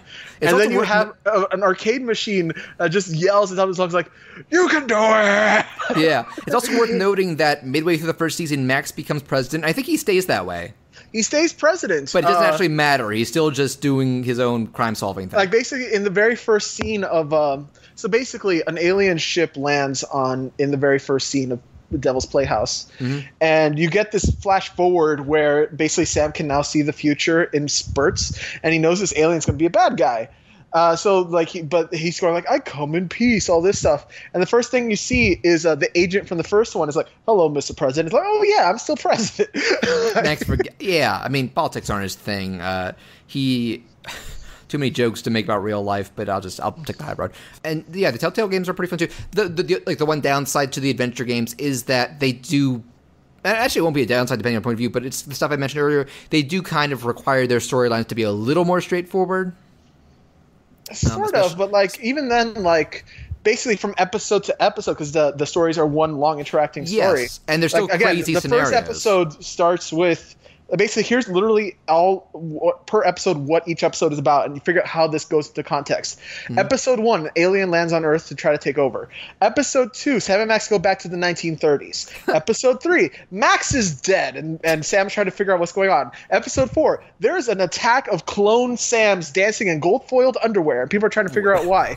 Episode 5, Sam becomes a Cthulhu monster and needs to be stopped. Wait, do you mean Max? Max. Because I'm aware of the ending to Devil's Playhouse. I think it surprised some people. I really dug it, actually, because of the fact Let's talk about it. I'm fine with spoiling it. People, if you don't want Devil's Playhouse... Okay, so minor spoilers for... well, I guess spoilers for Sam and Max 3 Devil's Playhouse. So, basically, Sam is dead. I mean, sorry, that's not... Max is dead at the beginning of episode 3. They do stuff to revive him between 3 and 5. However, that stuff also messes with Max's DNA, and he basically becomes this giant Cthulhu monster. Mm-hmm. Basically, the entirety of episode 5 is Sam trying to do all this stuff so that Max can be stopped and brought back to his old self. I'm not going to go into details about it because I think it's fantastic. But basically, it ends with Max being taken down and dying. And so literally, like, Sam has to cope with this. You get this entire credit run of him like sadly walking. Sam walking down, basically, it has to be New York City because there's this Statue of Liberty scene. Yeah. Like he's him walking alone slowly on the street. Really somber jazz music is playing. The credits end, and Sam puts his hat on the bridge, like in sadness, and walks away. Aww. And then there's this big pause, and then Max just shows up. Hey, what's wrong, buddy? And it turns out it's a Max from another dimension where the opposite happened. And and so basically Sam became the Cthulhu monster, and he just decided to use the time machine from the 1930s part or whatever, I can't remember, to travel to a dimension where Max is dead but Sam is alive. And so this is technically a new Sam and Max, but because they're literally the exact same people, they get along anyways. It's literally a Rick and Morty situation. Yes. That's pretty clever. I feel like in other franchises I'd be pissed if they did that, but in the case of Sam and Max, like... Because they played it so hard. It's a sad, somber ending credits. Yeah. The music ends. The credits end. It's about... It stays still on that hat as if it's about to fade to black, and then it just cuts again, and there's Max. Yep. And like I said, like... But it really is hard to get a stream emotion out of them, because... when Max dies in that, and also in the Back to the Moon, like Sam isn't like crying or breaking down; he's just kind of bummed. But you also get the feeling like he knows like it's just not the same if he's doing it solo. Like they are BFFs. Yeah. And yeah. I'm trying to see what else I pulled up here. But if there's anything else you want to talk about with them, please feel free to bring it up. The only other thing I could think of off the top of my head, Sam and Max wise, that I'd like to talk about is I do think the TV show was not perfect. There were a couple episodes and stuff they tried to shove down your throat that I didn't like.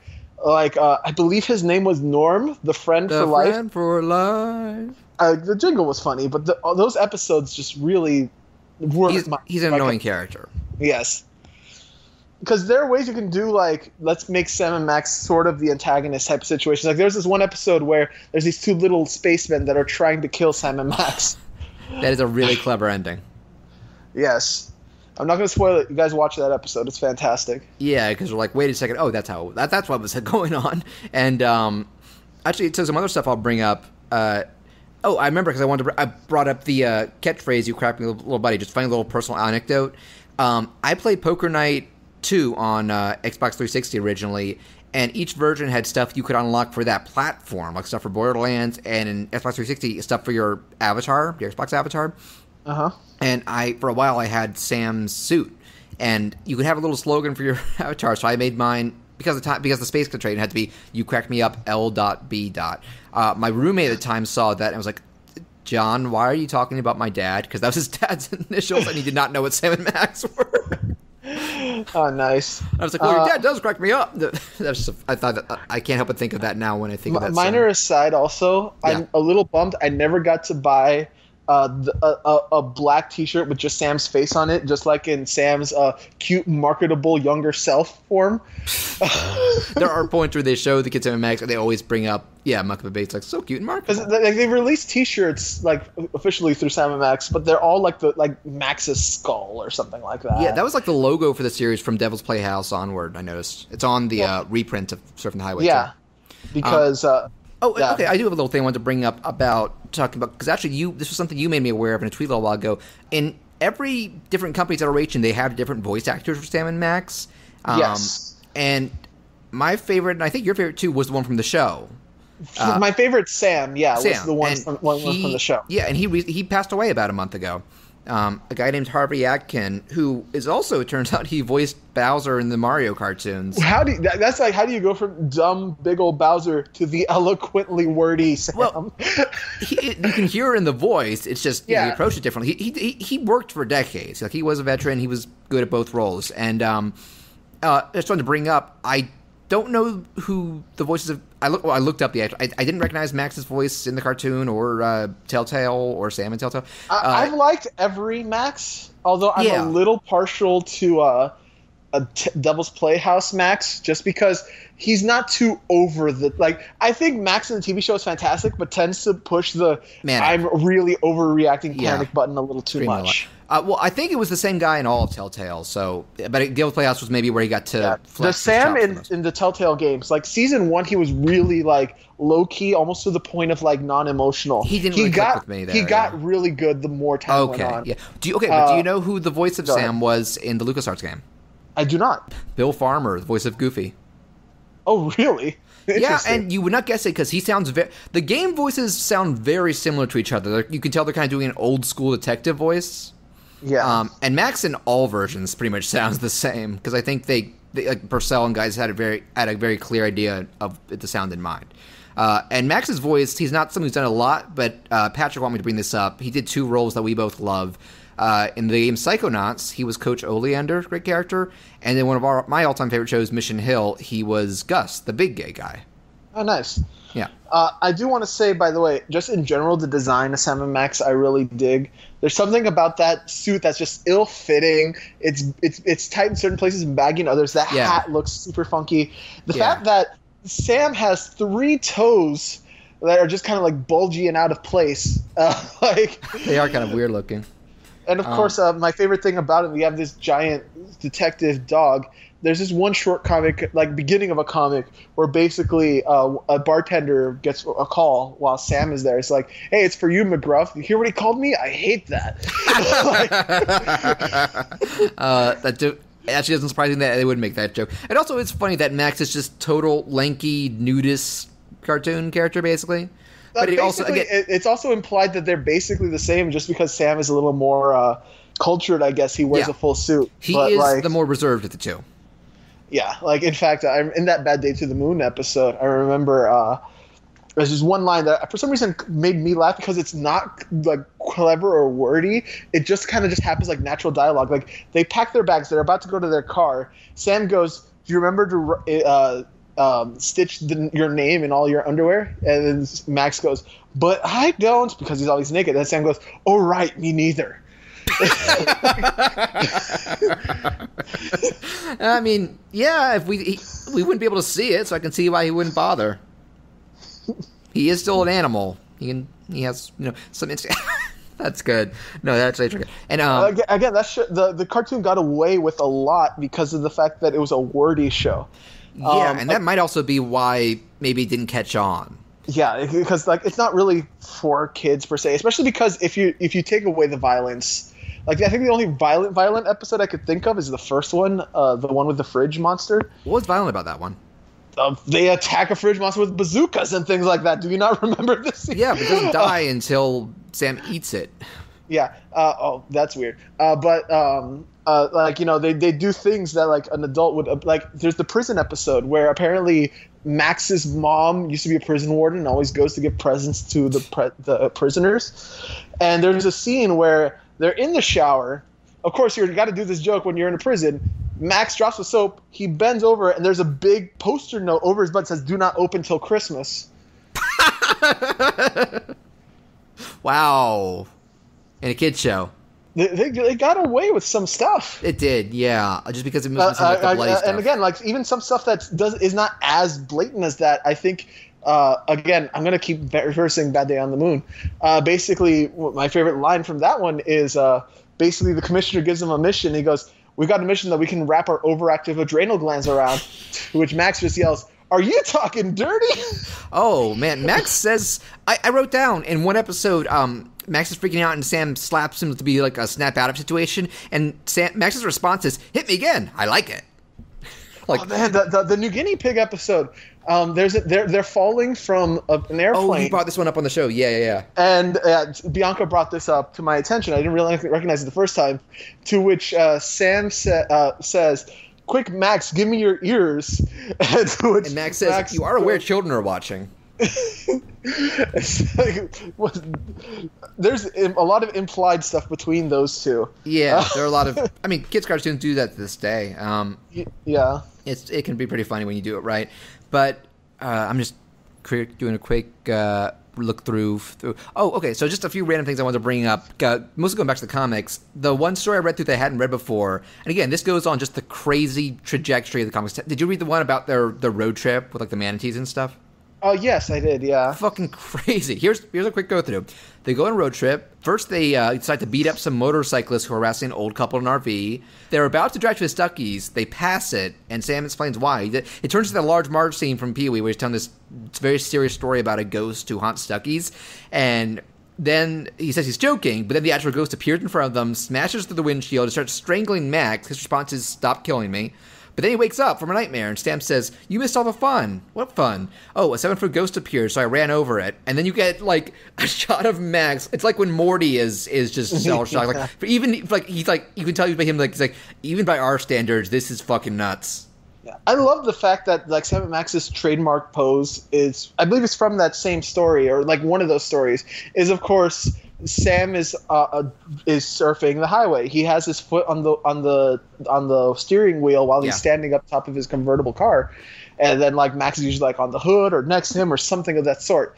And there's so many different drawings of that iteration. I feel like that's the trademark. Logo, the opening title card for the cartoon is them both surfing their car. Great and I love the Telltale website, because I was constantly monitoring it when I was waiting for Devil's Playhouse to come out. The opening splash for Sam and Max would be like Sam like on top of his car, like basically snapping his fingers or something, and then Max at the very front of the hood smiling right in your face. He also there's a line in the comic we were just talking about where Sam is very trigger happy. They both have like old school pistols, and so he does the thing of, but instead of telling Max take the wheel, he says, where did I write it? "Quick, Max, pretend to steer for a second." Like they are. I love the fact they play with the fact that Max should have nowhere to keep that gun. But he just pulls it out from behind his back, or maybe up his ass, adult humor. But yeah, they both. Oh, I love the fact that in the Telltale games, at least the first one, there's an option just for the hell of it. Instead of just clicking its gun to have Sam shoot any object. Yeah, you can always shoot anything in that game. And there are fun little touches, like you don't directly control Max in the first game, but if he's standing around, you walk through the path where he is. Oh, it's that way for like all the games. You can Sam just smack slaps him in the sky, and Max goes whee. And then he just lands on his feet like right in front of you. It's like, yep, this is what was expected. Yeah, we do this all the time. Like that's what I'm saying. What makes these such fun characters to me is they just legit don't give a shit about anything. Like and the fact that like I actually really like even though like there's like I think the tutorial for the first Telltale series is like you have to get this rat that stole your phone. Something like that. And they open their closet and it's full of cheese, but it's all like without holes. And so Sam's idea is, to solve the puzzle, you have to shoot the cheese. And I believe when you actually choose to do that, Max goes, "No, not the innocent dairy products." And I did want to, because I feel we're getting into the later moments, but I do want to bring up, like, we haven't really, for people who aren't familiar with Sam and Max, we're talking about, like, and I've been bringing up the weird way they talk. I'm pulling up the wiki quote for Sam and Max. Like, the one I always remember is, they have they do have a boss, this forever unseen commissioner who gives them messages on the phone. Calls, and they're always fighting over the phone. I got it. But it's always Sam who gets it. Yeah. And he always says like a crazy response. And the one I always remember, it's right here. Holy jumping mother of God in a sidecar with chocolate jimmies and a lobster bib. We're on our way. And let me see. Was jumping there Jehoshaphat on a Tuesday afternoon or something like that would always be his reaction to that. They also say stuff where they talk about how horrified or how brokenhearted they are or something about something, but they're not saying it in a way like they're actually feeling it. Here's one from the first episode. By the way, I don't want to undersell the fact that the show does have visual gags as well as the written stuff. In that episode where they have to go through the sewers to find out what's going on with these zombies or whatever. Yep. He gives them two options, one of which is a Vespa. And you just see this 2-second shot of just them wearing French outfits riding a Vespa with this really like French version of the theme song. And then it cuts back to the duo. It just goes, not in this lifetime. They're like, here's a quote that really sums up their characters from the first episode of this show, where like they break a test tube and Sam goes, I hope that wasn't anything important. Max goes, it looks like an incredibly virulent form of the plague. And then Sam goes, oh, but it tastes like butter. And their sentence is going to be much longer. Like there are a lot of situations where Sam will have to explain something to, Bad Day in the Moon, the explanation of being suspicious of the zebra. Yes. Like where they're on the moon and some people pull up, they have animal masks on, and do I have the comic with me? I'm right here. They get on the back of a moon buggy, and here we go. Sam goes, so there's a zebra driving, Max, and that's what makes me a little suspicious. You see, in nature, a zebra wouldn't normally hang out with the gorilla. Also, they couldn't drive a moon buggy because they don't have hands, and Max... That's right, the gorilla should be driving! My God, you're right, the gorilla should be driving! That's his takeaway from the whole situation, not, they're wearing masks. And also, I love Sam and Max, I really do. It's great. Go ahead. I think the one driving thing that keeps Sam and Max fresh is the fact that different writers and whatever could handle Sam and Max, but they have a very outlined way of talking and dealing with their personality that even if the jokes aren't funny, if you keep that pace, and that it feels like the characters. Yeah, I think Steve Purcell did help with the writing for at least the games. I don't know about the show because, like I said, at least one episode was direct adaptation, but it still it feels pretty in line with most of their other official adventures. The one downside to it being such a niche franchise is there isn't really a lot of it. I'm hoping like sometime in the next decade we'll get another iteration of some sort. Because the Devil's Playhouse was the last big Sam and Max thing, which was 2008? Maybe a little later, but yeah. So Steve Purcell apparently the intellectual property is still his, so it's whatever he chooses to do with it, unless Telltale bought a long contract. I mean, he used to have a blog where he would post like just random sketches of Sam and Max. Yeah, and all of them are fantastic artwork pieces, by the way. What his main job has been for a while, right? No. He works at Pixar. He's a story artist. Nice. And I'm like, the creator of Sam and Max earned a job at Pixar? Yeah, I believe it. Because you were talking about the artistry in his comics and not just but the problem is Pixar likes to do original work.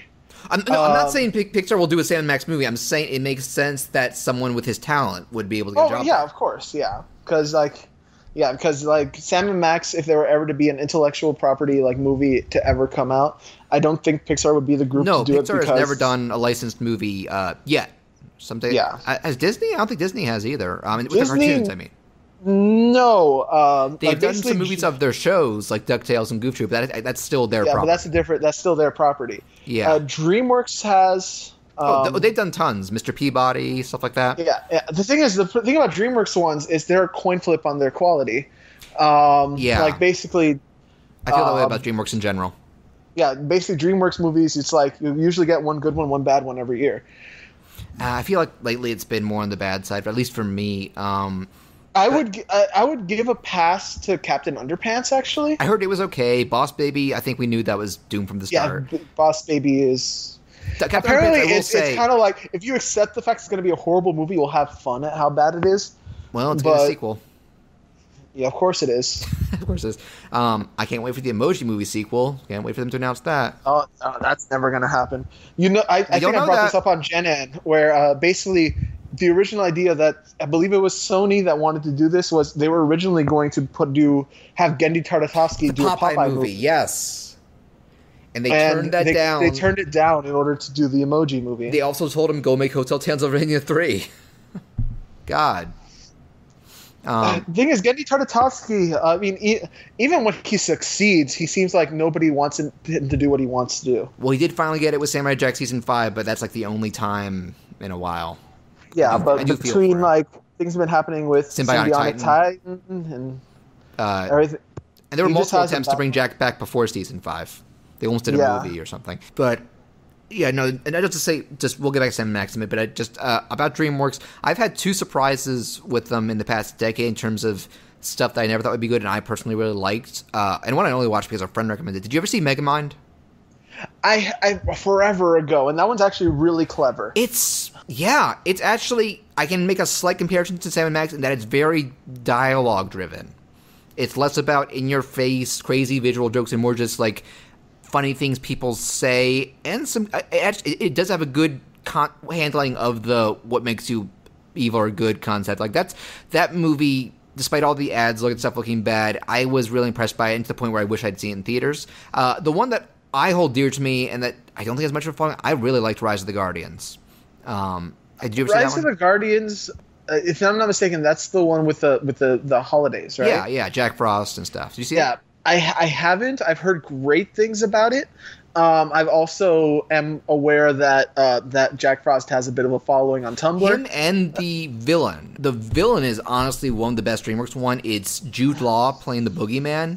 His design is kind of basic. He almost looks like an albino Twilight character. But like, there's a part in the movie you start the best part where he has a one-on-one with Jack Frost, and you get him. You kind of see he's kind of a tragic figure who has resorted to some really bad things.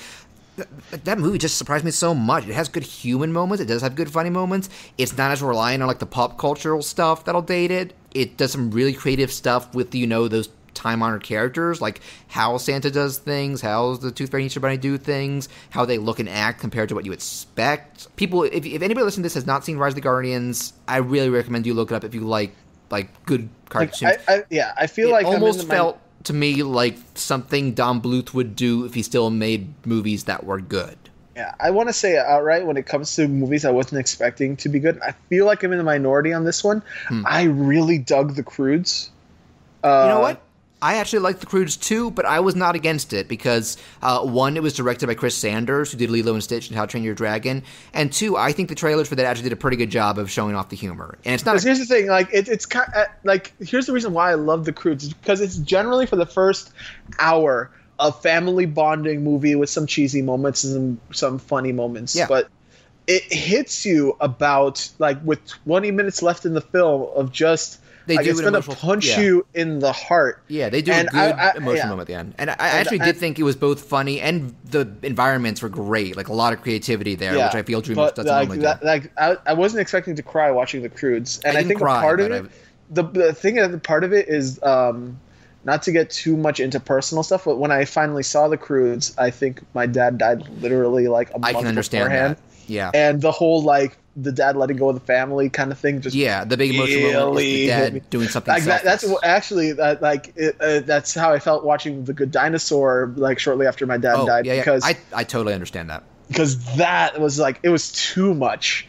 I made the mistake of watching that in theaters with my mom and my sister. My mom was next to me. I guess she saw me crying and she put her hand over my shoulder it's okay. I totally get it. Closest thing I can make is.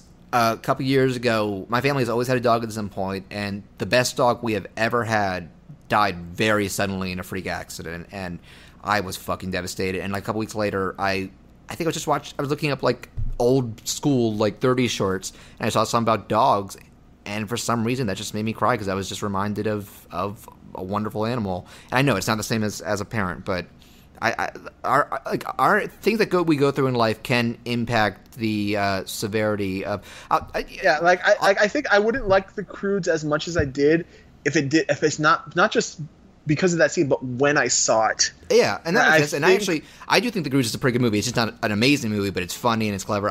Check out The Croods too. Last thing I'll say, then we can finish up Sam and Max. I said did you listen to the episode where me and Chris talked about our favorite emotional moments in animation? I wasn't on that episode, but I was did you when listen you guys to it? did it.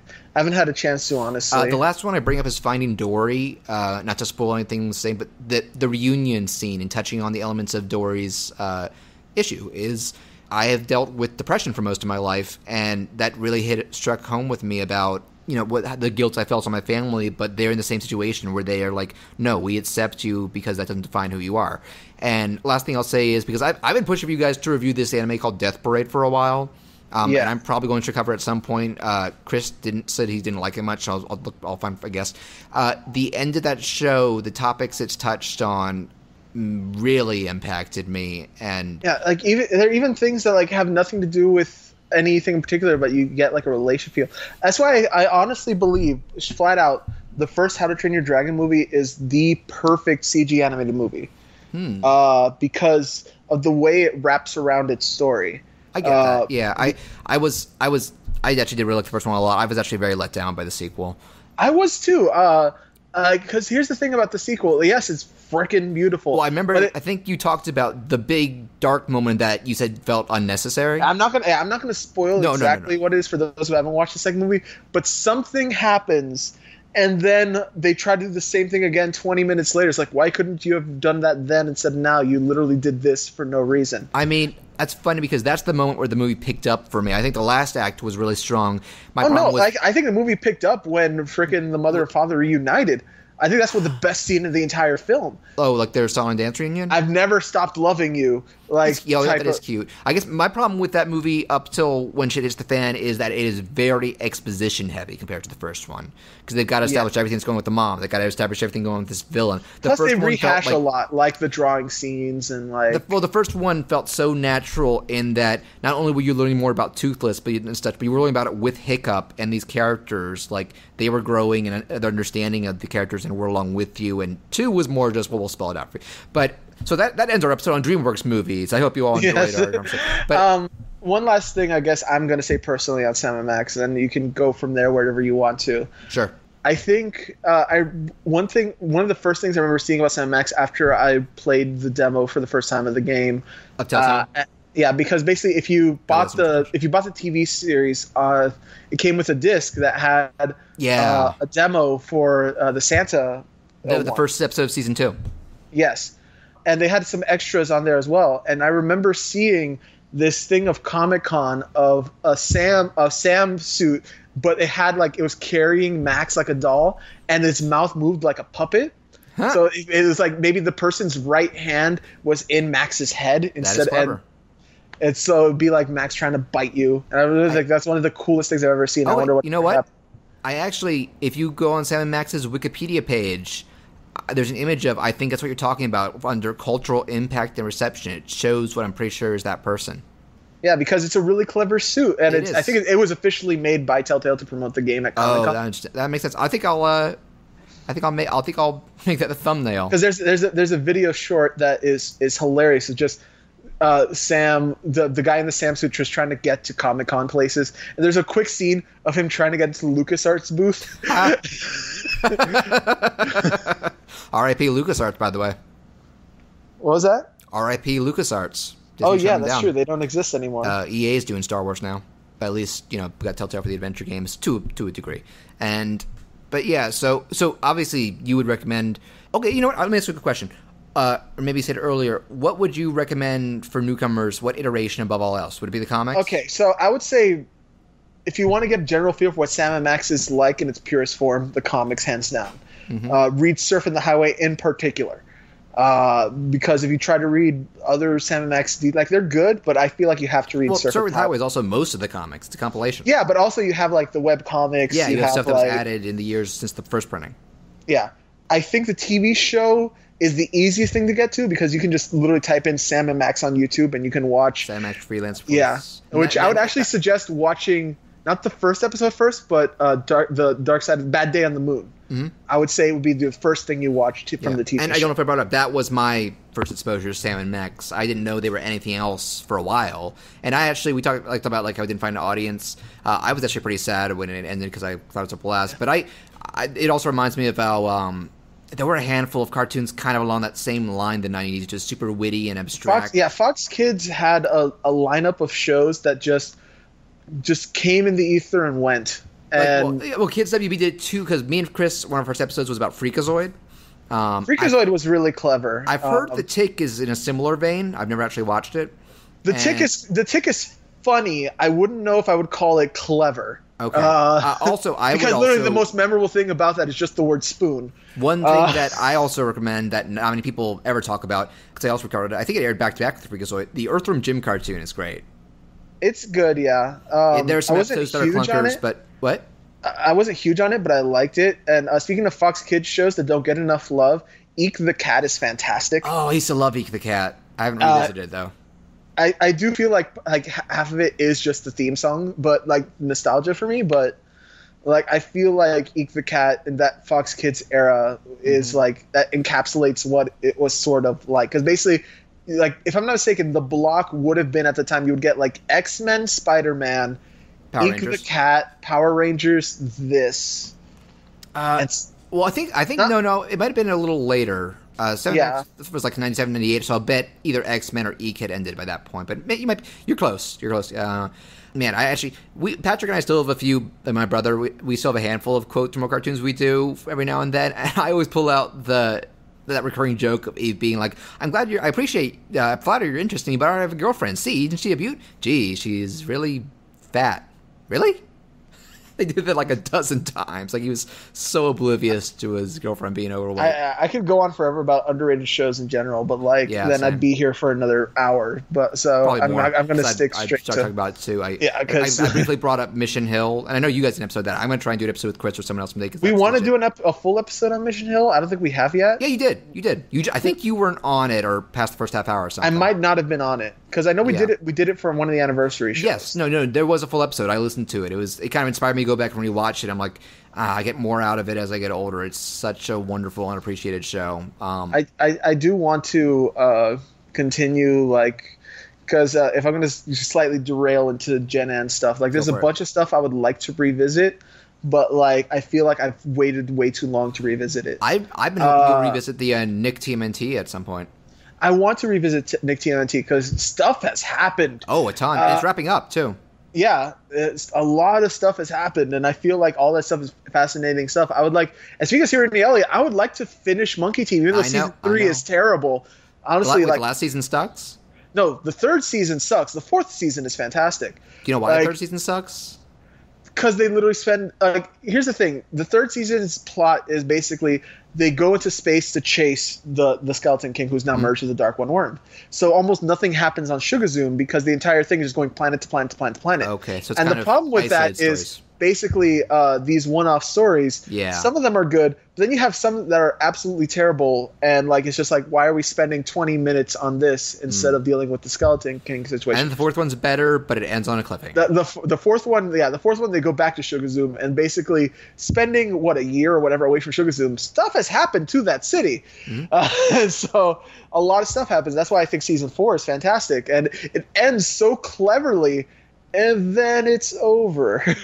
No, for people who don't there was a show on Jetix a while back, Super Robot Monkey Team Hyperforce Go. Yes, which was created by a man named Ciro Miele, who's worked on. He's one of the executive producers on TMNT 2012, executive producer on Avengers: Earth's Mightiest Heroes, executive producer on Transformers Animated, which we talked about, and writer and director on Teen Titans. Yeah, the original. Yeah, he has a pretty good. Well, Chris and I weren't big on Transformers Animated, but I enjoyed it more than Chris. I like Transformers Animated. But mostly because I think it was just clever and funny. It wasn't the best Transformers show, but it was a good cartoon show. The main thing I remember is that it had I feel like his art sensibilities were very odd for a Transformers show. It looks the most different. Megatron has lips.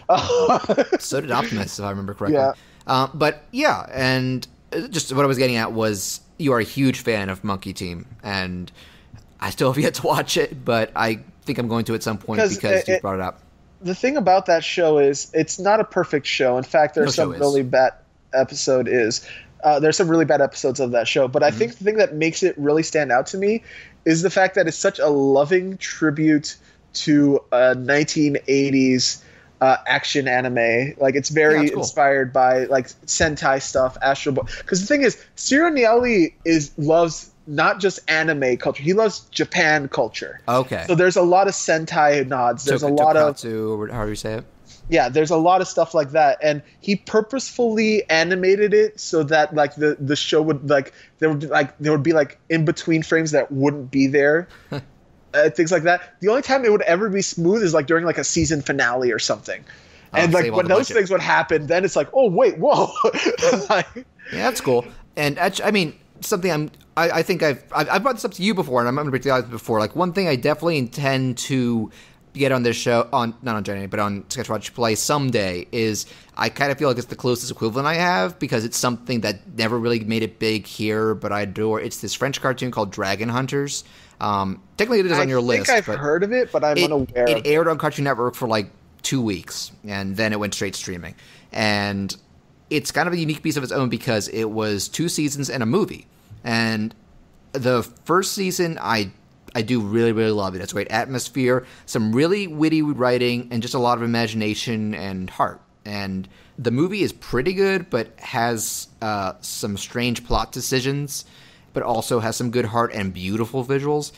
The second season they made later, and it took a long time for it to come over here. This is a unique thing where it is a disaster solely in the audio department because, one, they changed all the background music styles to this really like tinny styling, like bass, and just feels totally at odds with the show before. And they recast literally every single voice with legitimately some of the worst voice acting I've ever heard. Like, they don't even list the new voices, and I can't believe any of them were doing acting for a living.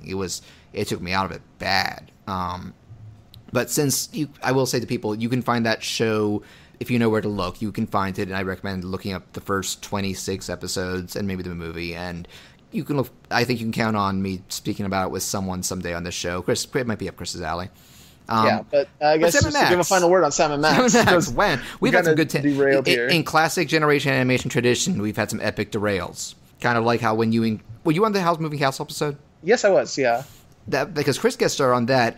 And somehow it got into talking about what if A Christmas Carol had the Burger King as the 3 ghosts. Just weird stuff happens like that. But my closing word on Sam & Max is I absolutely do recommend, I'd say, every iteration of it, because what I've talked about with the way its plot and dialogue are written, there isn't really anything else like it. So even if you don't completely fall in love with it like the two of us do, I think you'll get something unique out of it. And it's also... it's the perfect blend of quirkiness and genuine wittiness in its characters, and it's like, yeah. And Felipe just texted me. We are going to wrap this up. So we both recommend Sam & Max. I recommend Danganronpa V3, and Felipe, you recommend Marvel vs. Capcom Infinite on certain conditions. I don't recommend Marvel vs. Capcom Infinite unless you're a fighting game fan. That is the only condition. But I want to thank you again for coming on. And just real quick, where can people find you on social media?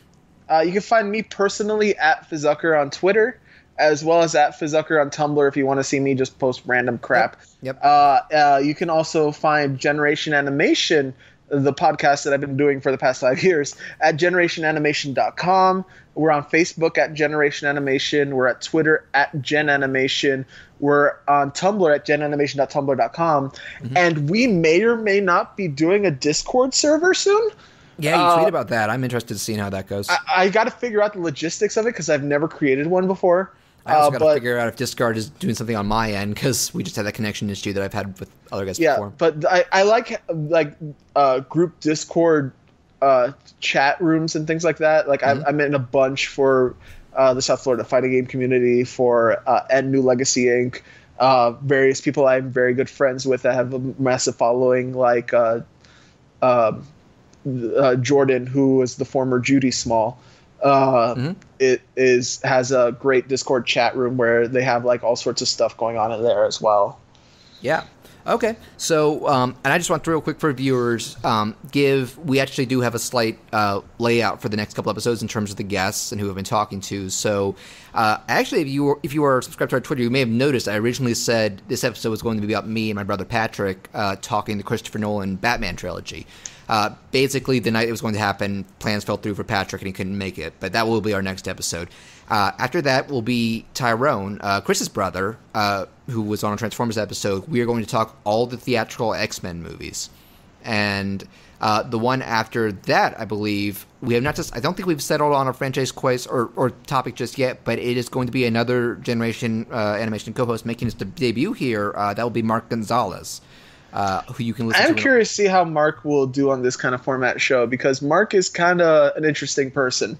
I think he has good viewpoints on a lot of things. So, he's a really smart person, but I also think he is also a very matter of fact type, which is going to be. He takes some very cynical opinions of things sometimes, but I actually look forward to see how he handles. I very much look forward. It should be my first time talking to him voice over voice too. It must have been Twitter. I've never guessed everything. Every time I try to invite you on for an episode, Mark is just not around. Yeah, we've talked about it before. Sometimes podcast scheduling can be hard to pull off even up to the day. Like I said, the same day we were about to record with Patrick, he was like, "No, I can't do it." But since I don't want to keep you around anymore, I want to thank you again for filling these shoes. Anytime. I'm more than happy to be on the show. Based on what we talked about at the beginning, I'm certain this will not be your last time on, even once Chris is back. Yeah, if at any point you want me back on, as long as I have the time, because it's hard for me to find time. Yeah. I'll be more than happy to join. Yes, but so I want to thank all listeners for tuning in and enjoying. Next episode is going to be episode 20. So it's only fitting that we celebrate with one of me and Patrick's favorite series ever. But for now, I am John Fleury. And I'm Felipe Diaz-Vera. And I cannot think of some sort of... I want to say you crack me up a little, buddy, but saying that to you would be kind of creepy, I think. You crack me up. Let's hit the road? Let's hit the road. The digital road. The information superhighway, a term nobody has used in 20 years. Good night.